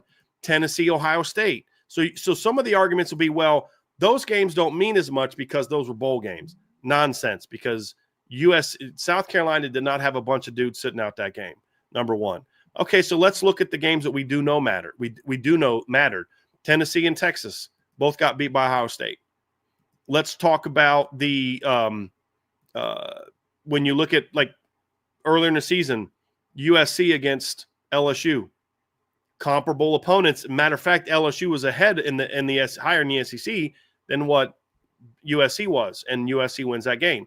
USC beats LSU, but then struggles in their own league. So any metric you give me, more title contenders, more legit title contenders, more legit playoff contenders, and then also dominated head to head. And then the league was deep, and this was actually one of the deeper leagues in the Big Ten. Part of it's the addition of other teams, but I thought Minnesota. This is I've been very hard on PJ Fleck. Going 8-5 with the team he had last year was one of the best coaching jobs he's ever done. It was. Iowa going 8-5 with the team they had last year. USC had some struggles. Greg Schiano taking Rutgers to a bowl game. You saw some of those teams. Nebraska going into the Big 12, playing one of the best teams in the Big 12 and smashing them. So I think the overall, the Big Ten had the out-of-conference success. The depth of the league was strong. And I just think overall, the Big Ten was the best league last year. That has to matter when you're crying about your 9-3 teams not getting in over an 11-1 team. Well, strength of schedule should matter. It did matter, which is why we're even having this conversation at all. Because if Indiana had a better strength of schedule at 11-1, we're not having this conversation. Strength of schedule did matter. Why wasn't Illinois part of this conversation? Because strength of schedule mattered. Why wasn't Duke part of this conversation at 9-3? People forget Duke went 9-3 last year. Why? Because strength of schedule matters, and they didn't have a good strength of schedule. Miami, to me, at 10-2 had a much better beef than Alabama did. Much better beef than Alabama did. Because, hey, we played one of y'all in one of the team. Like, we played a team that beat one of your playoff contenders. We played them at their place in September and destroyed them. Like, one of the teams that beat us just went and took your conference champion to 8 overtimes. So I think Miami actually had a stronger case than did Alabama or Ole Miss based on how the season played out. But why did they not get in, or why wouldn't? Because strength of schedule. That's why. So strength of schedule did matter. Don't lose to bad teams. That's ultimately at the end of the deal. So I think when I look at it, Sean, I don't think there's any debate. I think there's other years you could have maybe argued the Big Ten was just as good. This is the most, no doubt about it, year where the Big Ten as a top-to-bottom league was better than the SEC. And what's ironic is I actually think if you take out the newcomers, that's still the case. Because Texas, I think, boosts up the SEC just as much as Oregon boosts up the Big Ten. Both of those teams played for those conference championships in year one. But then Oregon gets knocked out by a traditional Big Ten team. And then Texas actually goes on a run and wins a couple games in the playoff. So I think that's a bit of a wash. The other teams in the league were mediocre. They had one really good team, and Oklahoma sucked. Washington was average. Oklahoma didn't suck. They were average. UCLA was average. UCLA was actually pretty bad. Washington was average, and USC was average.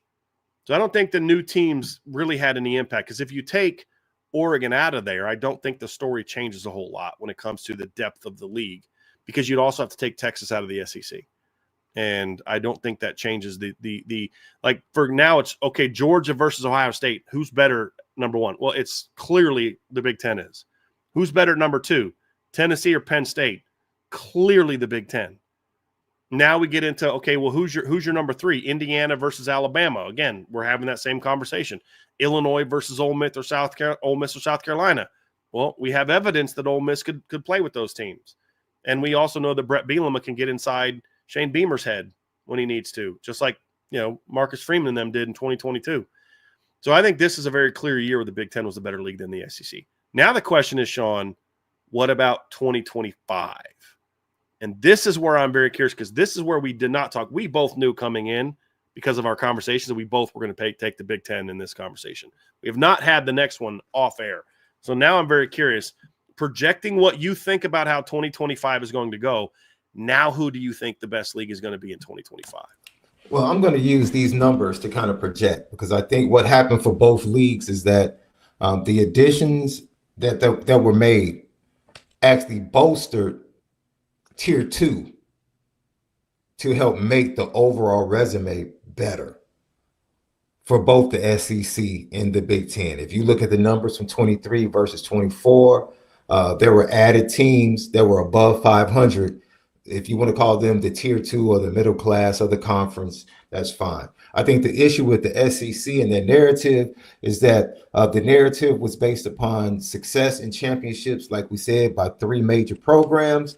But year after year, 7 to 8 teams were below 500 in the SEC, right? Just to give you an example for last year, Texas, Georgia, and Tennessee were the tier 1 teams.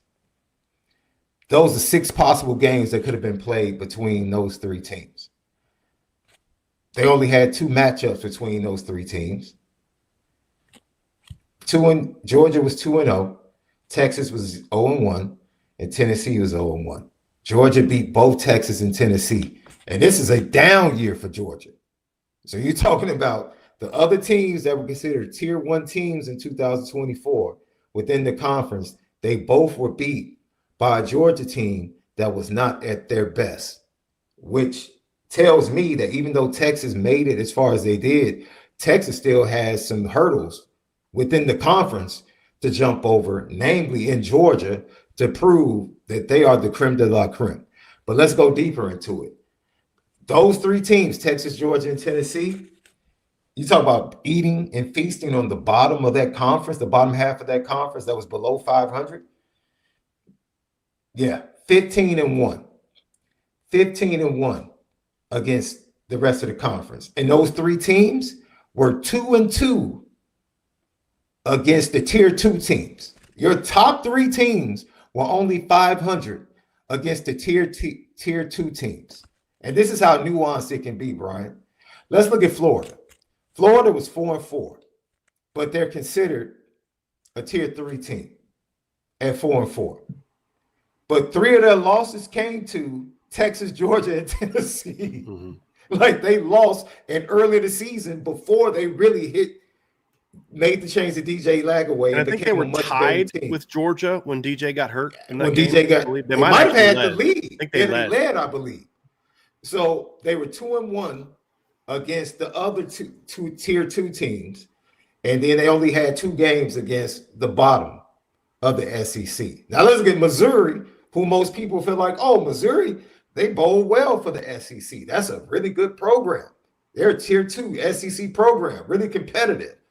All 5 of their wins, they were 5-3 in the conference. All 5 of their wins came against sub 500 teams in the SEC. So as much as you want to say, well, they were 5-3. Yeah, they won every game against a tier 2 or a tier 1 team in the conference. They lost. Every time they played somebody that was decent, they lost. The only reason they won the 5 games is because they played a very soft schedule and beat really bad teams. You already pointed out, Kentucky was 1-7. 1-7 in the conference. Destroyed by Louisville in the last game of the season. Absolutely, got destroyed by Louisville. But check this out. They played Georgia to the last whistle. Yep. And then they turned around and beat Ole Miss on the road. So this narrative of how tough the SEC is, it's like, no. Last year, they had 1 team that was really had the potential to win a national championship, and that was Texas. What's interesting, Sean, is a lot of people in the SEC are using what you just said as a reason to advocate for why the SEC was good last year. That's the problem. Which I don't agree with. I think they point to, well, look at Vanderbilt could beat Alabama and then Kentucky. But my whole point is that's not because how deep your league is. That's because those teams weren't that good. Weren't as good as they normally are traditionally. Right. This is not traditional Alabama under Nick Saban. Correct. Because they don't lose to Vanderbilt and Oklahoma. No. Those teams don't. They don't. And Georgia, they might still lose to Tennessee. Yeah. Because Bama, look, Saban lost the last time he played at Tennessee. Yeah. So they might still lost that game. Yeah. But no, I don't point to it and say, like, look, you had 2 really good teams in your league last year. That's it. And that's Texas and Georgia. Because so if it's not for having to play Georgia, we have a different opinion of Texas last year. And then you look at Georgia. Their 2 losses were to Ole Miss and Bama, 2 good football teams, not elite football teams. They don't have a Vanderbilt loss. They don't have a Kentucky loss. Now Kentucky gave them a game, but they still won the game. I mean, I could point to Oregon barely beating Wisconsin as an example. That happens, but you got to figure out a way to win the game. Yeah, And you can't lose to the bottom half of you can't Right. have 2 losses to the bottom half of your conference and have a legitimate argument that you're one of the top 12 teams. and say, well, that's how deep our league is. Okay, well, what did those teams do when they played good teams from other conferences? They got Absolutely. smashed. Yeah. And I know people will push back on this, but the Big Ten bowl games and playoffs was 5-1 against the SEC. Right. 5-1 last year. And they were all comparable matchups. Absolutely. So we said, well, no one gets up a bowl It was game. the number 3 Big Ten against the number 3 SEC, and the number 3 Big Ten team won 42-17 or something like that, right? Yeah. Yeah. And then you had, South Carolina last year. So Illinois was the number 5 team in the Big Ten. Yeah. South Carolina was basically tied for the number. They were the number 5 team in the SEC, I believe. Yeah. And so they went and played and they got beat. Yeah. And then go ahead. No. And then you look at Michigan was beneath where Alabama was and beat them. Yeah. And then on the flips, and then Tennessee or USC was below where A&M was in their league. Yeah. Yeah. And they went out and got, because A&M's you beat Texas in the last game of the regular season, you're in the championship game. Yeah. And USC was never in contention for the championship. And then they beat Texas A&M. And then of course you have the regular season game between USC and LSU, and they beat LSU. So the whole point is, like, USC played 2 teams. You say, wow, bowl game doesn't count. All right, well, does the first game of the regular season count? So there's really no case last year. Looking at 2025, Sean, I think it's much more debatable. And I actually think, can I just add this? Because I was really focusing on the middle, the tier 2. That's where you get your depth, right? And I pointed out, and that's where that's where the SEC has been really strong in the past. Yes, in the past, right? Not this year. You had two tier 2 teams in the SEC losing 2 games to the bottom half, and then you had a fraudulent Missouri team that didn't beat anybody above 500 and only beat teams that are in the bottom half of the conference. Now you switch over to the Big Ten, and the Big Ten, their top teams really didn't play each other either, right? 4 tier 1 teams. You only had 3 matchups where the teams went 3-3 against each other. They were undefeated against, the bottom teams of the conference. So that's very similar to the only SEC. Bad loss you could calculate was Ohio State losing to Michigan, but then Michigan kind of made up for that by then beating Alabama. Right, but Michigan was once again tier 2 team, 5-4 conference. They were 3-1 against the bottom half, 1-1 against tier 2 teams, and 1-2 against tier 1 teams. This is where you start to get the nuance. Illinois, tier 2 team, 6-3, 2 of their losses against Penn State and against Oregon, right? But they're 5-0. They don't lose anybody. They didn't lose to the bottom half. They didn't lose to the bad teams in the Big Ten, and they were 1-1 against their fellow tier 2 teams. Iowa was the only team that had 2 losses to the bottom half of the conference. And then they were 0-1 against the top teams, and then 1-0 against tier 2 teams. Michigan, we talked about. Minnesota, you talked about Minnesota and the coaching job. 5-4, 1 loss against the top teams, 1-2 against the tier 2 teams, which put them at the bottom of the tier 2 teams. But then again, Michigan was 3-1 against the bad teams. Minnesota was 4-1 against the bad teams. So that's what elevates the Big Ten over the SEC, is they had solid tier 2 teams that beat up on each other when they played each other. They weren't good enough to beat the tier 1 teams, but they were not going to lose to the bad teams in the conference. Where we saw the SEC tier 2 teams lose to the worst teams in their conference. So and lose comparable matchups out of conference. Absolutely. Right. So now moving forward to 25, I laid that foundation to say, when I look at real quick, let's not forget too that the SEC had some teams that were middle of the road, tier 2-ish, that lost the tier 3 out of conference games. When you look at like Arkansas losing to Oklahoma State, and I don't know where Auburn would fall in that tier in the SEC, but they obviously lost out of conference to Cal. Now I think Auburn probably would be tier 3 of that, but then they obviously lost to Cal. Yeah. So I won't point that out as well, that they had some bad out of conference, a couple bad out of conference losses as well.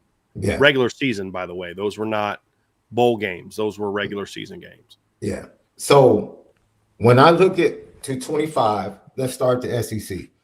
I see maybe two teams that can make jumps into another tier. I think Florida would definitely be a tier 2 team, in my opinion. They were 4-4 last year. That's considered a tier 3 team. But I think Florida, based upon the way they ended the season, I think they're eventually going to be a tier 2 team. I don't know if Missouri is going to be above 500 next year. We keep hearing that South Carolina is going to make the jump every year. When? When is it actually going to happen? When? Does Texas A&M get to be a tier 1 team? I don't know. It's going to be based upon the schedule. And if, like you said, you're not really sold on Marcel Reed, so have they figured out the as far as like situation? beating Notre Dame? I'm not sold on him as far as beating Notre Dame, but then I don't know what they're going to look like in the trenches, because they lost a lot A&M in the trenches on defense, not offense. Yeah, the defensive line. So I don't know, but Mike, dude, Elko knows what he's doing. And they did get a lot of talent in the transfer portal to come in. So do they jump up to their tier 1, or do they still stay as a tier 2 team? Ole Miss is, once again, we keep waiting for them to become one of the elites. When is it going to happen? So I have a little bit more faith that USC, I think, jumps up. I think Nebraska takes a jump up. I think last year for Wisconsin was an anomaly. I think Wisconsin going to be better and be a tier 2 team. I think Michigan holds still. I think Iowa holds still. I think Illinois. I think you're going to see an expansion of the tier 2 in the Big Ten. I think the top 4 teams are going to stay the same. The only question for me will be, will there be a team like Illinois or, let's say, Iowa that flip-flops with Indiana to jump into their tier 1 with only having 2 losses in the conference? But I do think we're going to see more than 4 teams above 500 in the conference. I think you might get up to 5 to 6 teams above 500 in their tier 2 for the Big Ten, which is going to strengthen the conference for me moving forward.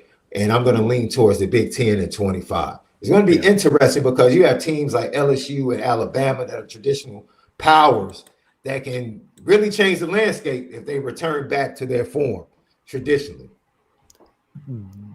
That's where we're different. Is that right there? You nailed the difference for me and you. When I look at, I'm projecting here. So, I mean, the entire conversation with who's going to be better in 2025 is looking at how we project. And so when I project those teams, I have to say, like, okay, top of the level teams, it's comparable. So you look at my post-spring top 25, I have 4 Big Ten teams in the top 10.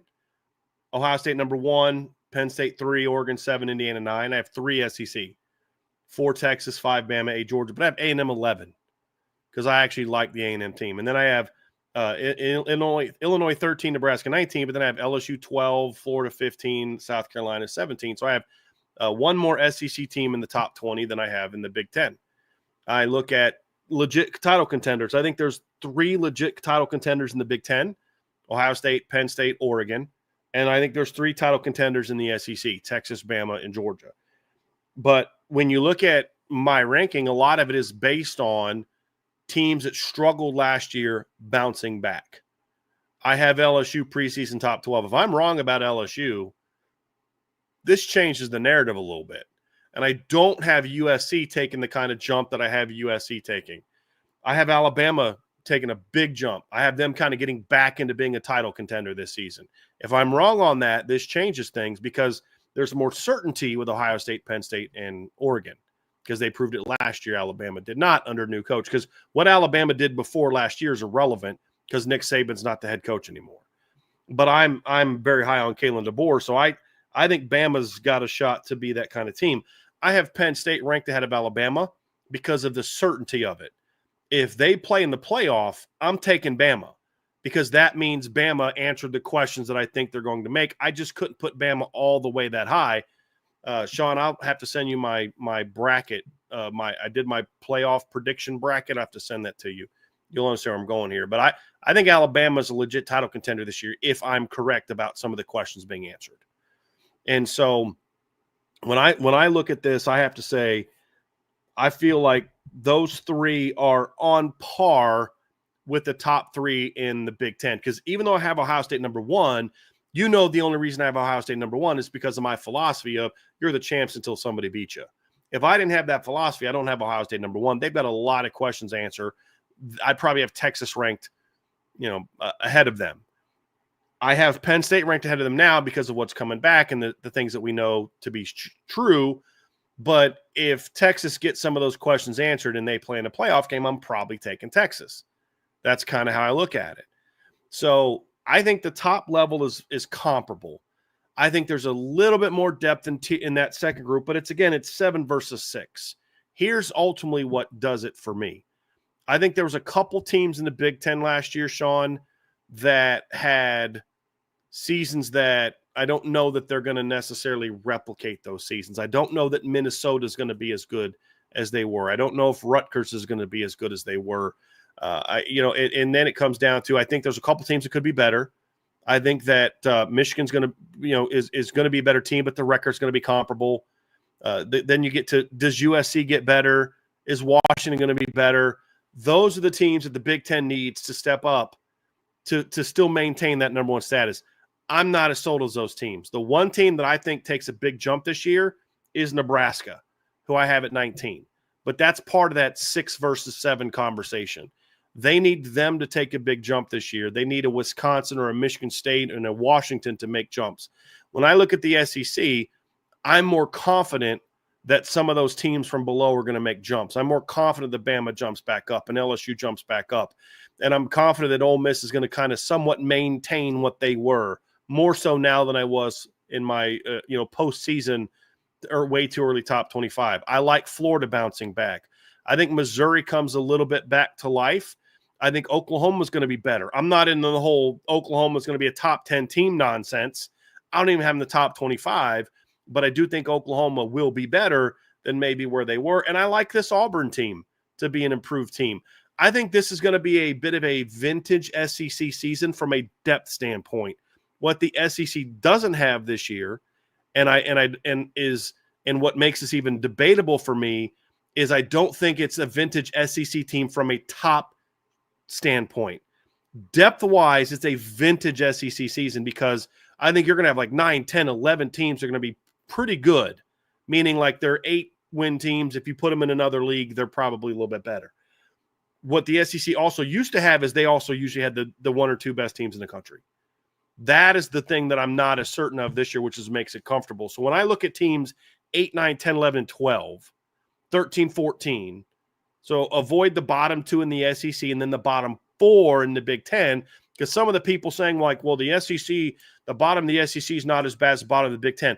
Keep in mind that the bottom 2 teams in the Big Ten don't have anyone to even compare them to in the SEC because there's 2 more teams in the Big Ten. So if you're talking about, well, Mississippi State's the worst team in the SEC, they're better than Purdue, that doesn't matter. You don't compare them to Purdue. You've got to compare them to Northwestern, who was the 16th best team in that league, and they are absolutely not better than Northwestern. You say, well, Kentucky's better than Maryland. It's irrelevant. Maryland's the 17th best team in the Big Ten. There aren't 17 teams in the SEC. So you got to compare them to Michigan State, and I don't think they're better than Michigan State. So it's a little bit of a challenge that way. But my point is you look at laughable. What you can compare, 7, 8, 9, 10, 11, 12. It's silly to debate the bottom 2 to bottom 4 because there's nothing you can compare them to because they don't have the same number of teams. That's a useless argument, and I don't think arguing who has the worst of the worst determines who is the best. It's who's better at 5, who's better at 6, who's better at 7, 8, 9, 10, 11, 12. This past year, I think it was the Big Ten. This year, I think it might be the SEC based on how I'm projecting the leagues to be. Because I don't know that some of those 8, 9, 10, 11, 12 teams in the Big Ten are going to make jumps. Washington, they need the two Pac-12 teams to be better. They need them to be better. They need Michigan State to have a really nice jump in year 2 under Jonathan Smith. They need Nebraska to have the jump. Those are the keys for them, and they need Minnesota not to take a step back. But I'm not confident that Minnesota's not going to take a step back. So that's where it's at for me, Sean. I think the top is very comparable. I think they both have a couple teams that suck at the bottom. But when I look down, I think from 6 to 12 to 13, 14, I just think the SEC right now is better. It's close, but it's better. And that's why right now I give the edge to the SEC. But it's one of those things, Sean, where it's like you're not going to hear me like sitting here to spend the next 20 minutes pushing back on all your points because I think you're wrong. It's close, but that's why I have it's a projection. It's a projection, and you just never know. Injuries in fall camp, you just never. I see the chat was discussing the great conversation. They're discussing the bottom feeders in each conference. It's like, dude, don't compare Kentucky to teams that are traditional. Michigan State, when they have a coach, Michigan State is a winning program. And they were still better than Kentucky. Over the last, they lived had a better record than Kentucky last year. From like being the top of the Big Ten, being a Tier 1 Big Ten team. Yeah. Tell me the last time Kentucky sniffed being a Tier 1 team. Right. And so don't. Well, don't even last year, Sean. And I think Jonathan even last Smith year, Michigan State had a better record than Kentucky did. Yes, Jonathan Smith is a really good coach that's going to eventually get it done. Wisconsin lost their transfer quarterback at the beginning of the year, and it derailed the season. Wisconsin is traditionally a Tier 2 team in the Big Ten. That literally 2 years ago, Jay Daniels played in the bowl game with his receivers and almost lost to Wisconsin. Hey, hold on a second. Now, hold on. Who was that receiver for Wisconsin? Will Pauling game? had a day. Right. Will Pauling had a day. So, like, to sit here and like forget that Wisconsin has been in Big Ten championship games in the last decade, has traditionally been a 500 team within the conference. Like, don't do that. Like, they were just playing Notre Dame and Soldier Field as a really good team just four seasons ago. Now you want to try and compare them to Vanderbilt? Like, don't do that. Just off of one season, that's not being nuanced enough, in my opinion. Vanderbilt and Kentucky have been laughable for multiple decades in the SEC. Love Clark Lee and the job that he's doing. Absolutely love the job that he's doing. He came and got some kids from Chicago in the 25 class. I hope they have great success. But we're not going to sit up here and compare those programs moving forward to what Wisconsin and Michigan State have done traditionally for decades. And then, no, I don't see it. Now, if we want to talk about what you pointed out is for me, that's the kicker. LSU, Alabama, the talent, taking the next step.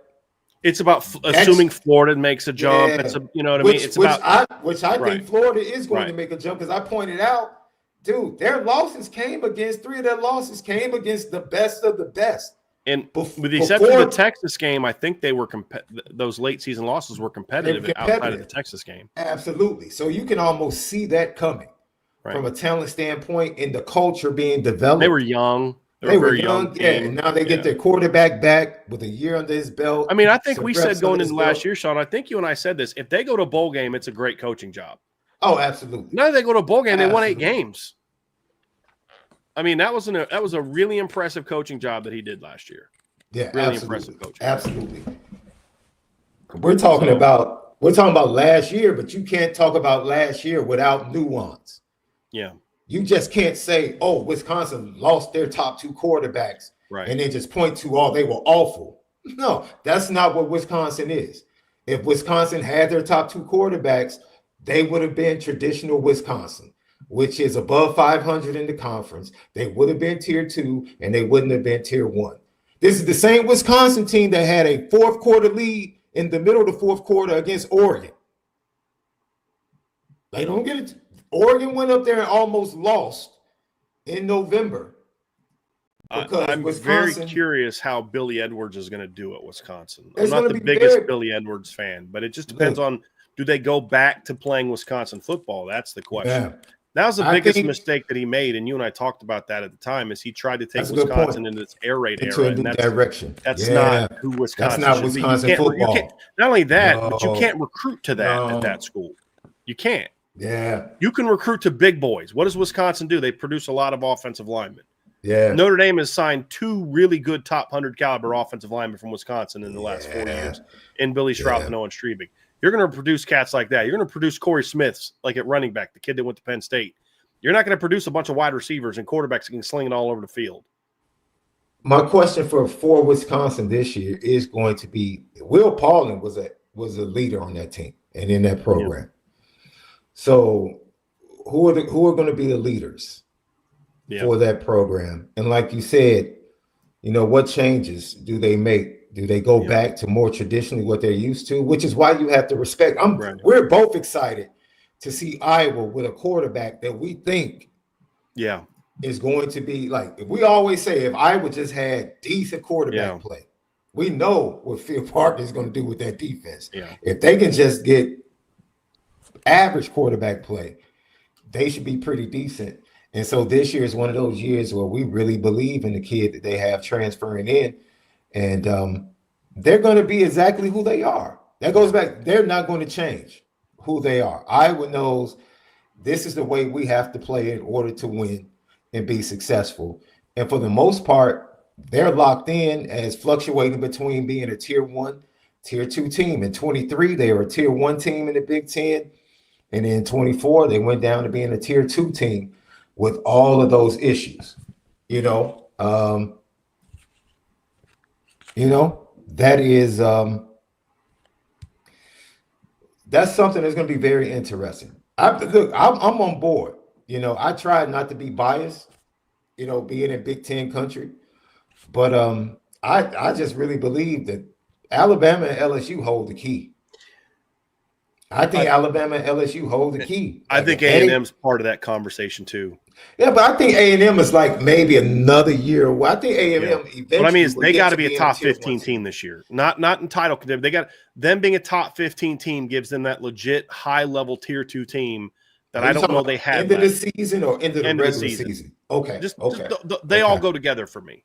Okay. Like just looking at them at the end of the year, I think A&M proving to be a legit top 15 team is going to be what separates whether or not they can kind of take that jump. Yeah, I think including like it doesn't happen if Bama, if I'm wrong on Bama and LSU, it's not. It's a Big Ten. Yeah, it is. My projection is that Bama's going to jump back up, and that LSU is going to be better. I don't know that LSU is a title contender this year. I don't believe they are. And it's not just because of Brian Kelly. There's a lot of reasons why. Their offensive line's a question mark. I think they're good at receiver, but people acting like they're somehow better at receiver now than they were. Like receiver was not a problem for LSU last year. Coaching was a problem. Protecting your quarterback was a problem. Your quarterback playing well in most of the big games is a problem. Your defense is still a problem. But how important do you think it is for while Alabama, let's say for the sake of it, while Alabama is figuring it out, right? How important is it for Georgia to reassert itself? If Bama doesn't, they need to. Okay. But even if Georgia's just what they were and I'm projecting Georgia to basically just be what they were last year. Like, I know they got jumped up to number 2 in the rankings because of the wins over Texas. I don't think Georgia was the second best team in college football last year at the end of the regular season. They weren't. They were good, but they were 6 to 8 in my opinion. And I've said this before. That's where I have them this year. If Bama doesn't make that jump, Georgia has to get back to what they were pre-2024. They have to get back to what they were 21 to 23, which is that legit top 4 to 5 team that can win a championship. They weren't that last year, in my opinion. Like, Georgia wasn't going to win a championship last year. It just was, when are they going to get beat? I'm looking at their schedule here, and their schedule is not Florida's schedule from last year. Florida's schedule was just like, it's even before the season, we knew, even if everything went right, that conference schedule for Florida last year was going to be insane. right? Right. And then with all of the injuries and everything that happened and some breakdowns with the culture or whatever, they were recovered nicely. I'm looking at Georgia's schedule. I mean, they get Ole Miss at home, they get Florida at home. Florida's They're neutral at field. Yeah, Auburn played them tough for a little bit. They had to go to Mm-hmm. Auburn. Kentucky comes to them. Alabama comes to them. They play Georgia on the Don't they road, host Texas as and well? Texas comes to them. So That's still a very tough, that's difficult that's a schedule, tough but schedule. you get a lot of them at home. I like the fact that Florida was getting everyone back to back to back. Right. That was crazy for like 4 and straight Texas weeks. is as well, which is Texas wild. is kind of spread out, where they get a week here. I'm sorry, I thought you meant back to back, meaning back to back seasons, because they're getting the same No. teams they got last year. I was saying the Florida schedule was consecutive weeks last year, which made it extremely tough.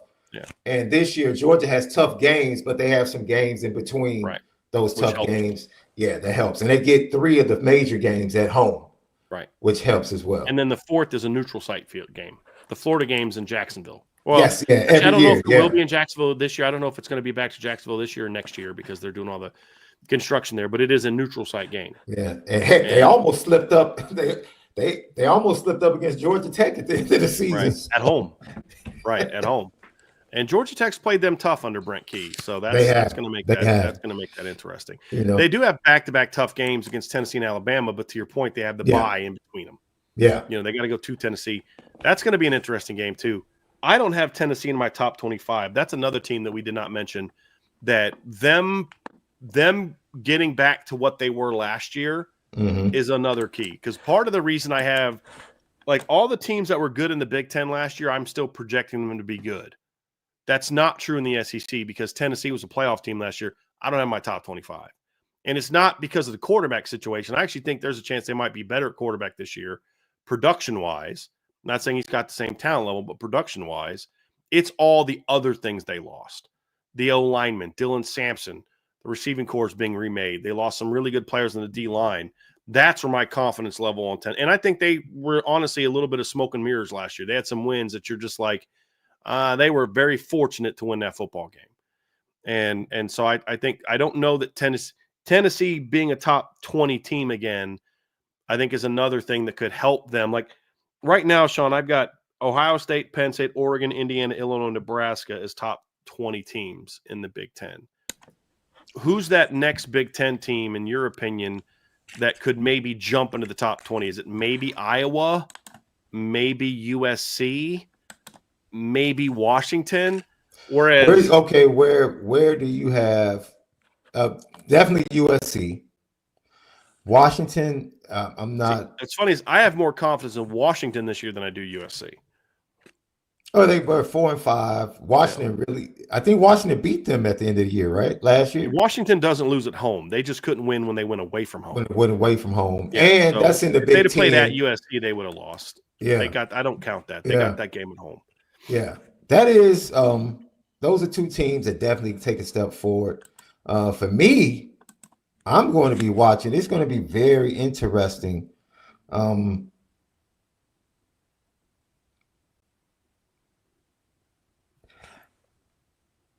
It's funny because I know Ryan's watching because I've been like the biggest Luke Altmaier hater, right?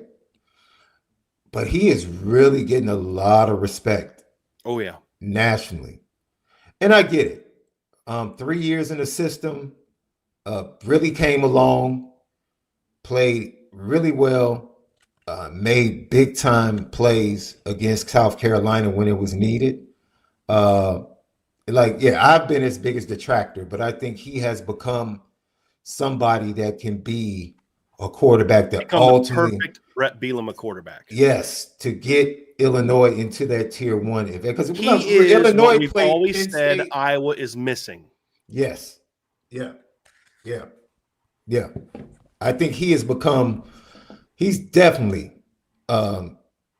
He's had. He had. But I have him in the top 20 though. Oh, like, you have Illinois in the top 20. Yeah. Okay. So my 6 are Ohio State, Penn State, Oregon, Indiana, Illinois, and Nebraska. I have Illinois 13. So I count Illinois as part of that top group where in the SEC, I have Texas, Bama, Georgia, A&M, LSU, Florida, South Carolina. So I have one more top 20 team in the SEC.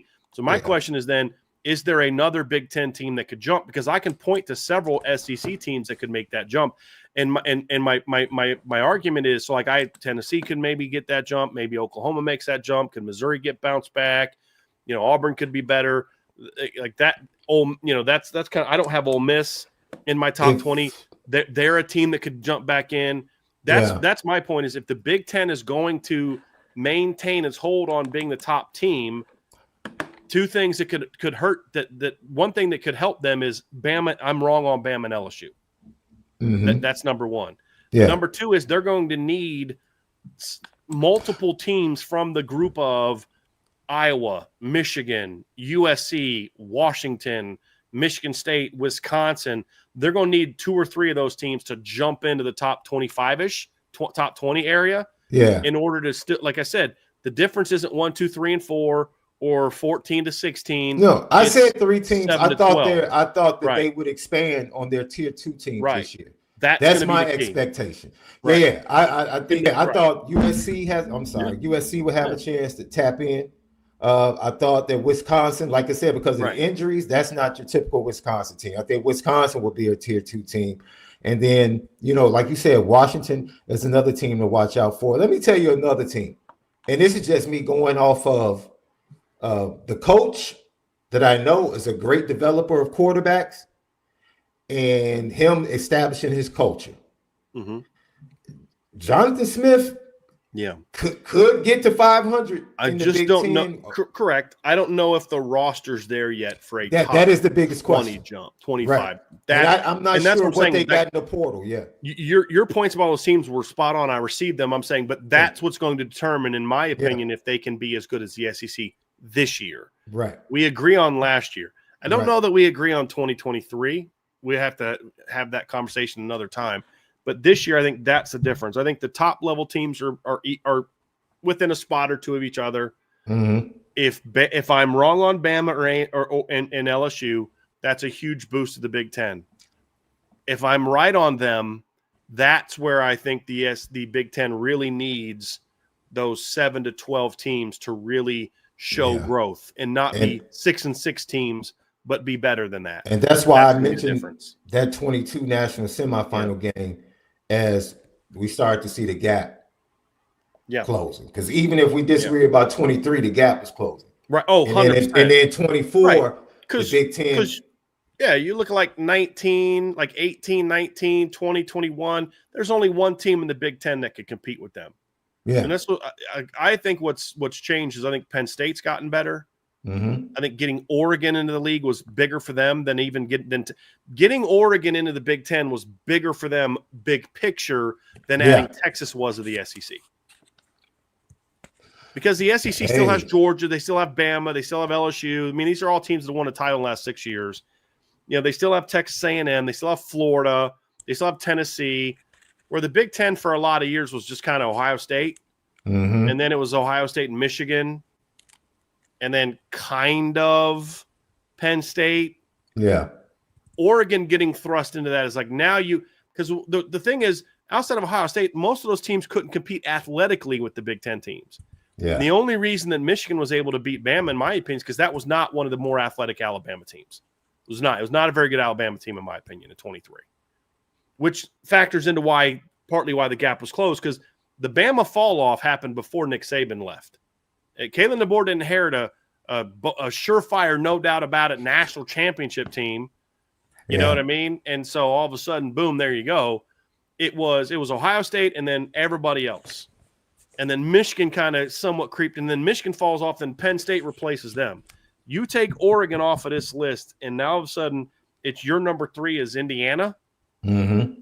And it's a different conversation. And who are the first couple teams we pointed to those 7 to 12s that might jump up? USC and Washington. Yeah. So I think the Big Ten benefited more from an on-field product with their additions than the SEC did. And that factors into what's closed the gap. I don't know that it had a big impact in 24, but it definitely has a big impact for me moving forward. Yeah. Because I think Oregon's got a much better shot of staying there than Indiana does for the long term. And I think that was big for them. The other thing I wanted to bring out of this conversation, like I talked about, I'm a little disappointed that you have And I know, not you, I'm talking about the conversation that you can have 4 tier 1 teams and like have only 2 matchups throughout an entire conference schedule with those teams, you know. And I wonder if there's going to be pressure to project, especially now if you start getting automatic qualifiers tied into the conferences, then your best teams need to play each other. And they can't just be feeding off the bottom feeders, having 5 and 6 easy wins off the bottom feeders, and they have only played one team in the top tier. No. If it's going to be like that, then you all need to play each other up top. Yep. And I like the fact that Texas is playing Georgia. Georgia's playing Texas. They're playing Alabama. I love that. Like, they play Tennessee.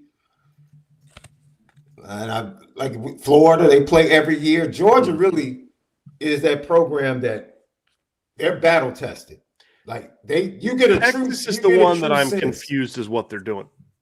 Yeah, go ahead. Like y'all really gave Texas a nice little opening. Welcome to the SEC match, didn't you? You know, like Oklahoma, you're like you got treated like they are. You're Texas's fault. We had to take you because we had to take Texas. Yeah. So we're going to give you a really hard schedule. Yeah. But Texas, we're gonna let you host Georgia, and that's really the only top level team. They didn't have Bama on the schedule last year. Nah. They didn't have Tennessee on the schedule last year. They didn't have Ole Miss on the schedule last year. 6 wins against the bottom half. They didn't have LSU on the schedule last year. Like, you know, they had 7 games against tier 2 in bottom half teams. 7. Yeah. I mean, they just welcome to the SEC. We're gonna bring you guys in slowly. Yep. It's going to be interesting, Sean. So we agree. Big Ten was the best conference in college football in 2024. Slight difference of opinion on 2025, but we both made our cases and explained what needs to happen for each league to kind of gain supremacy. Because it's not about winning the title.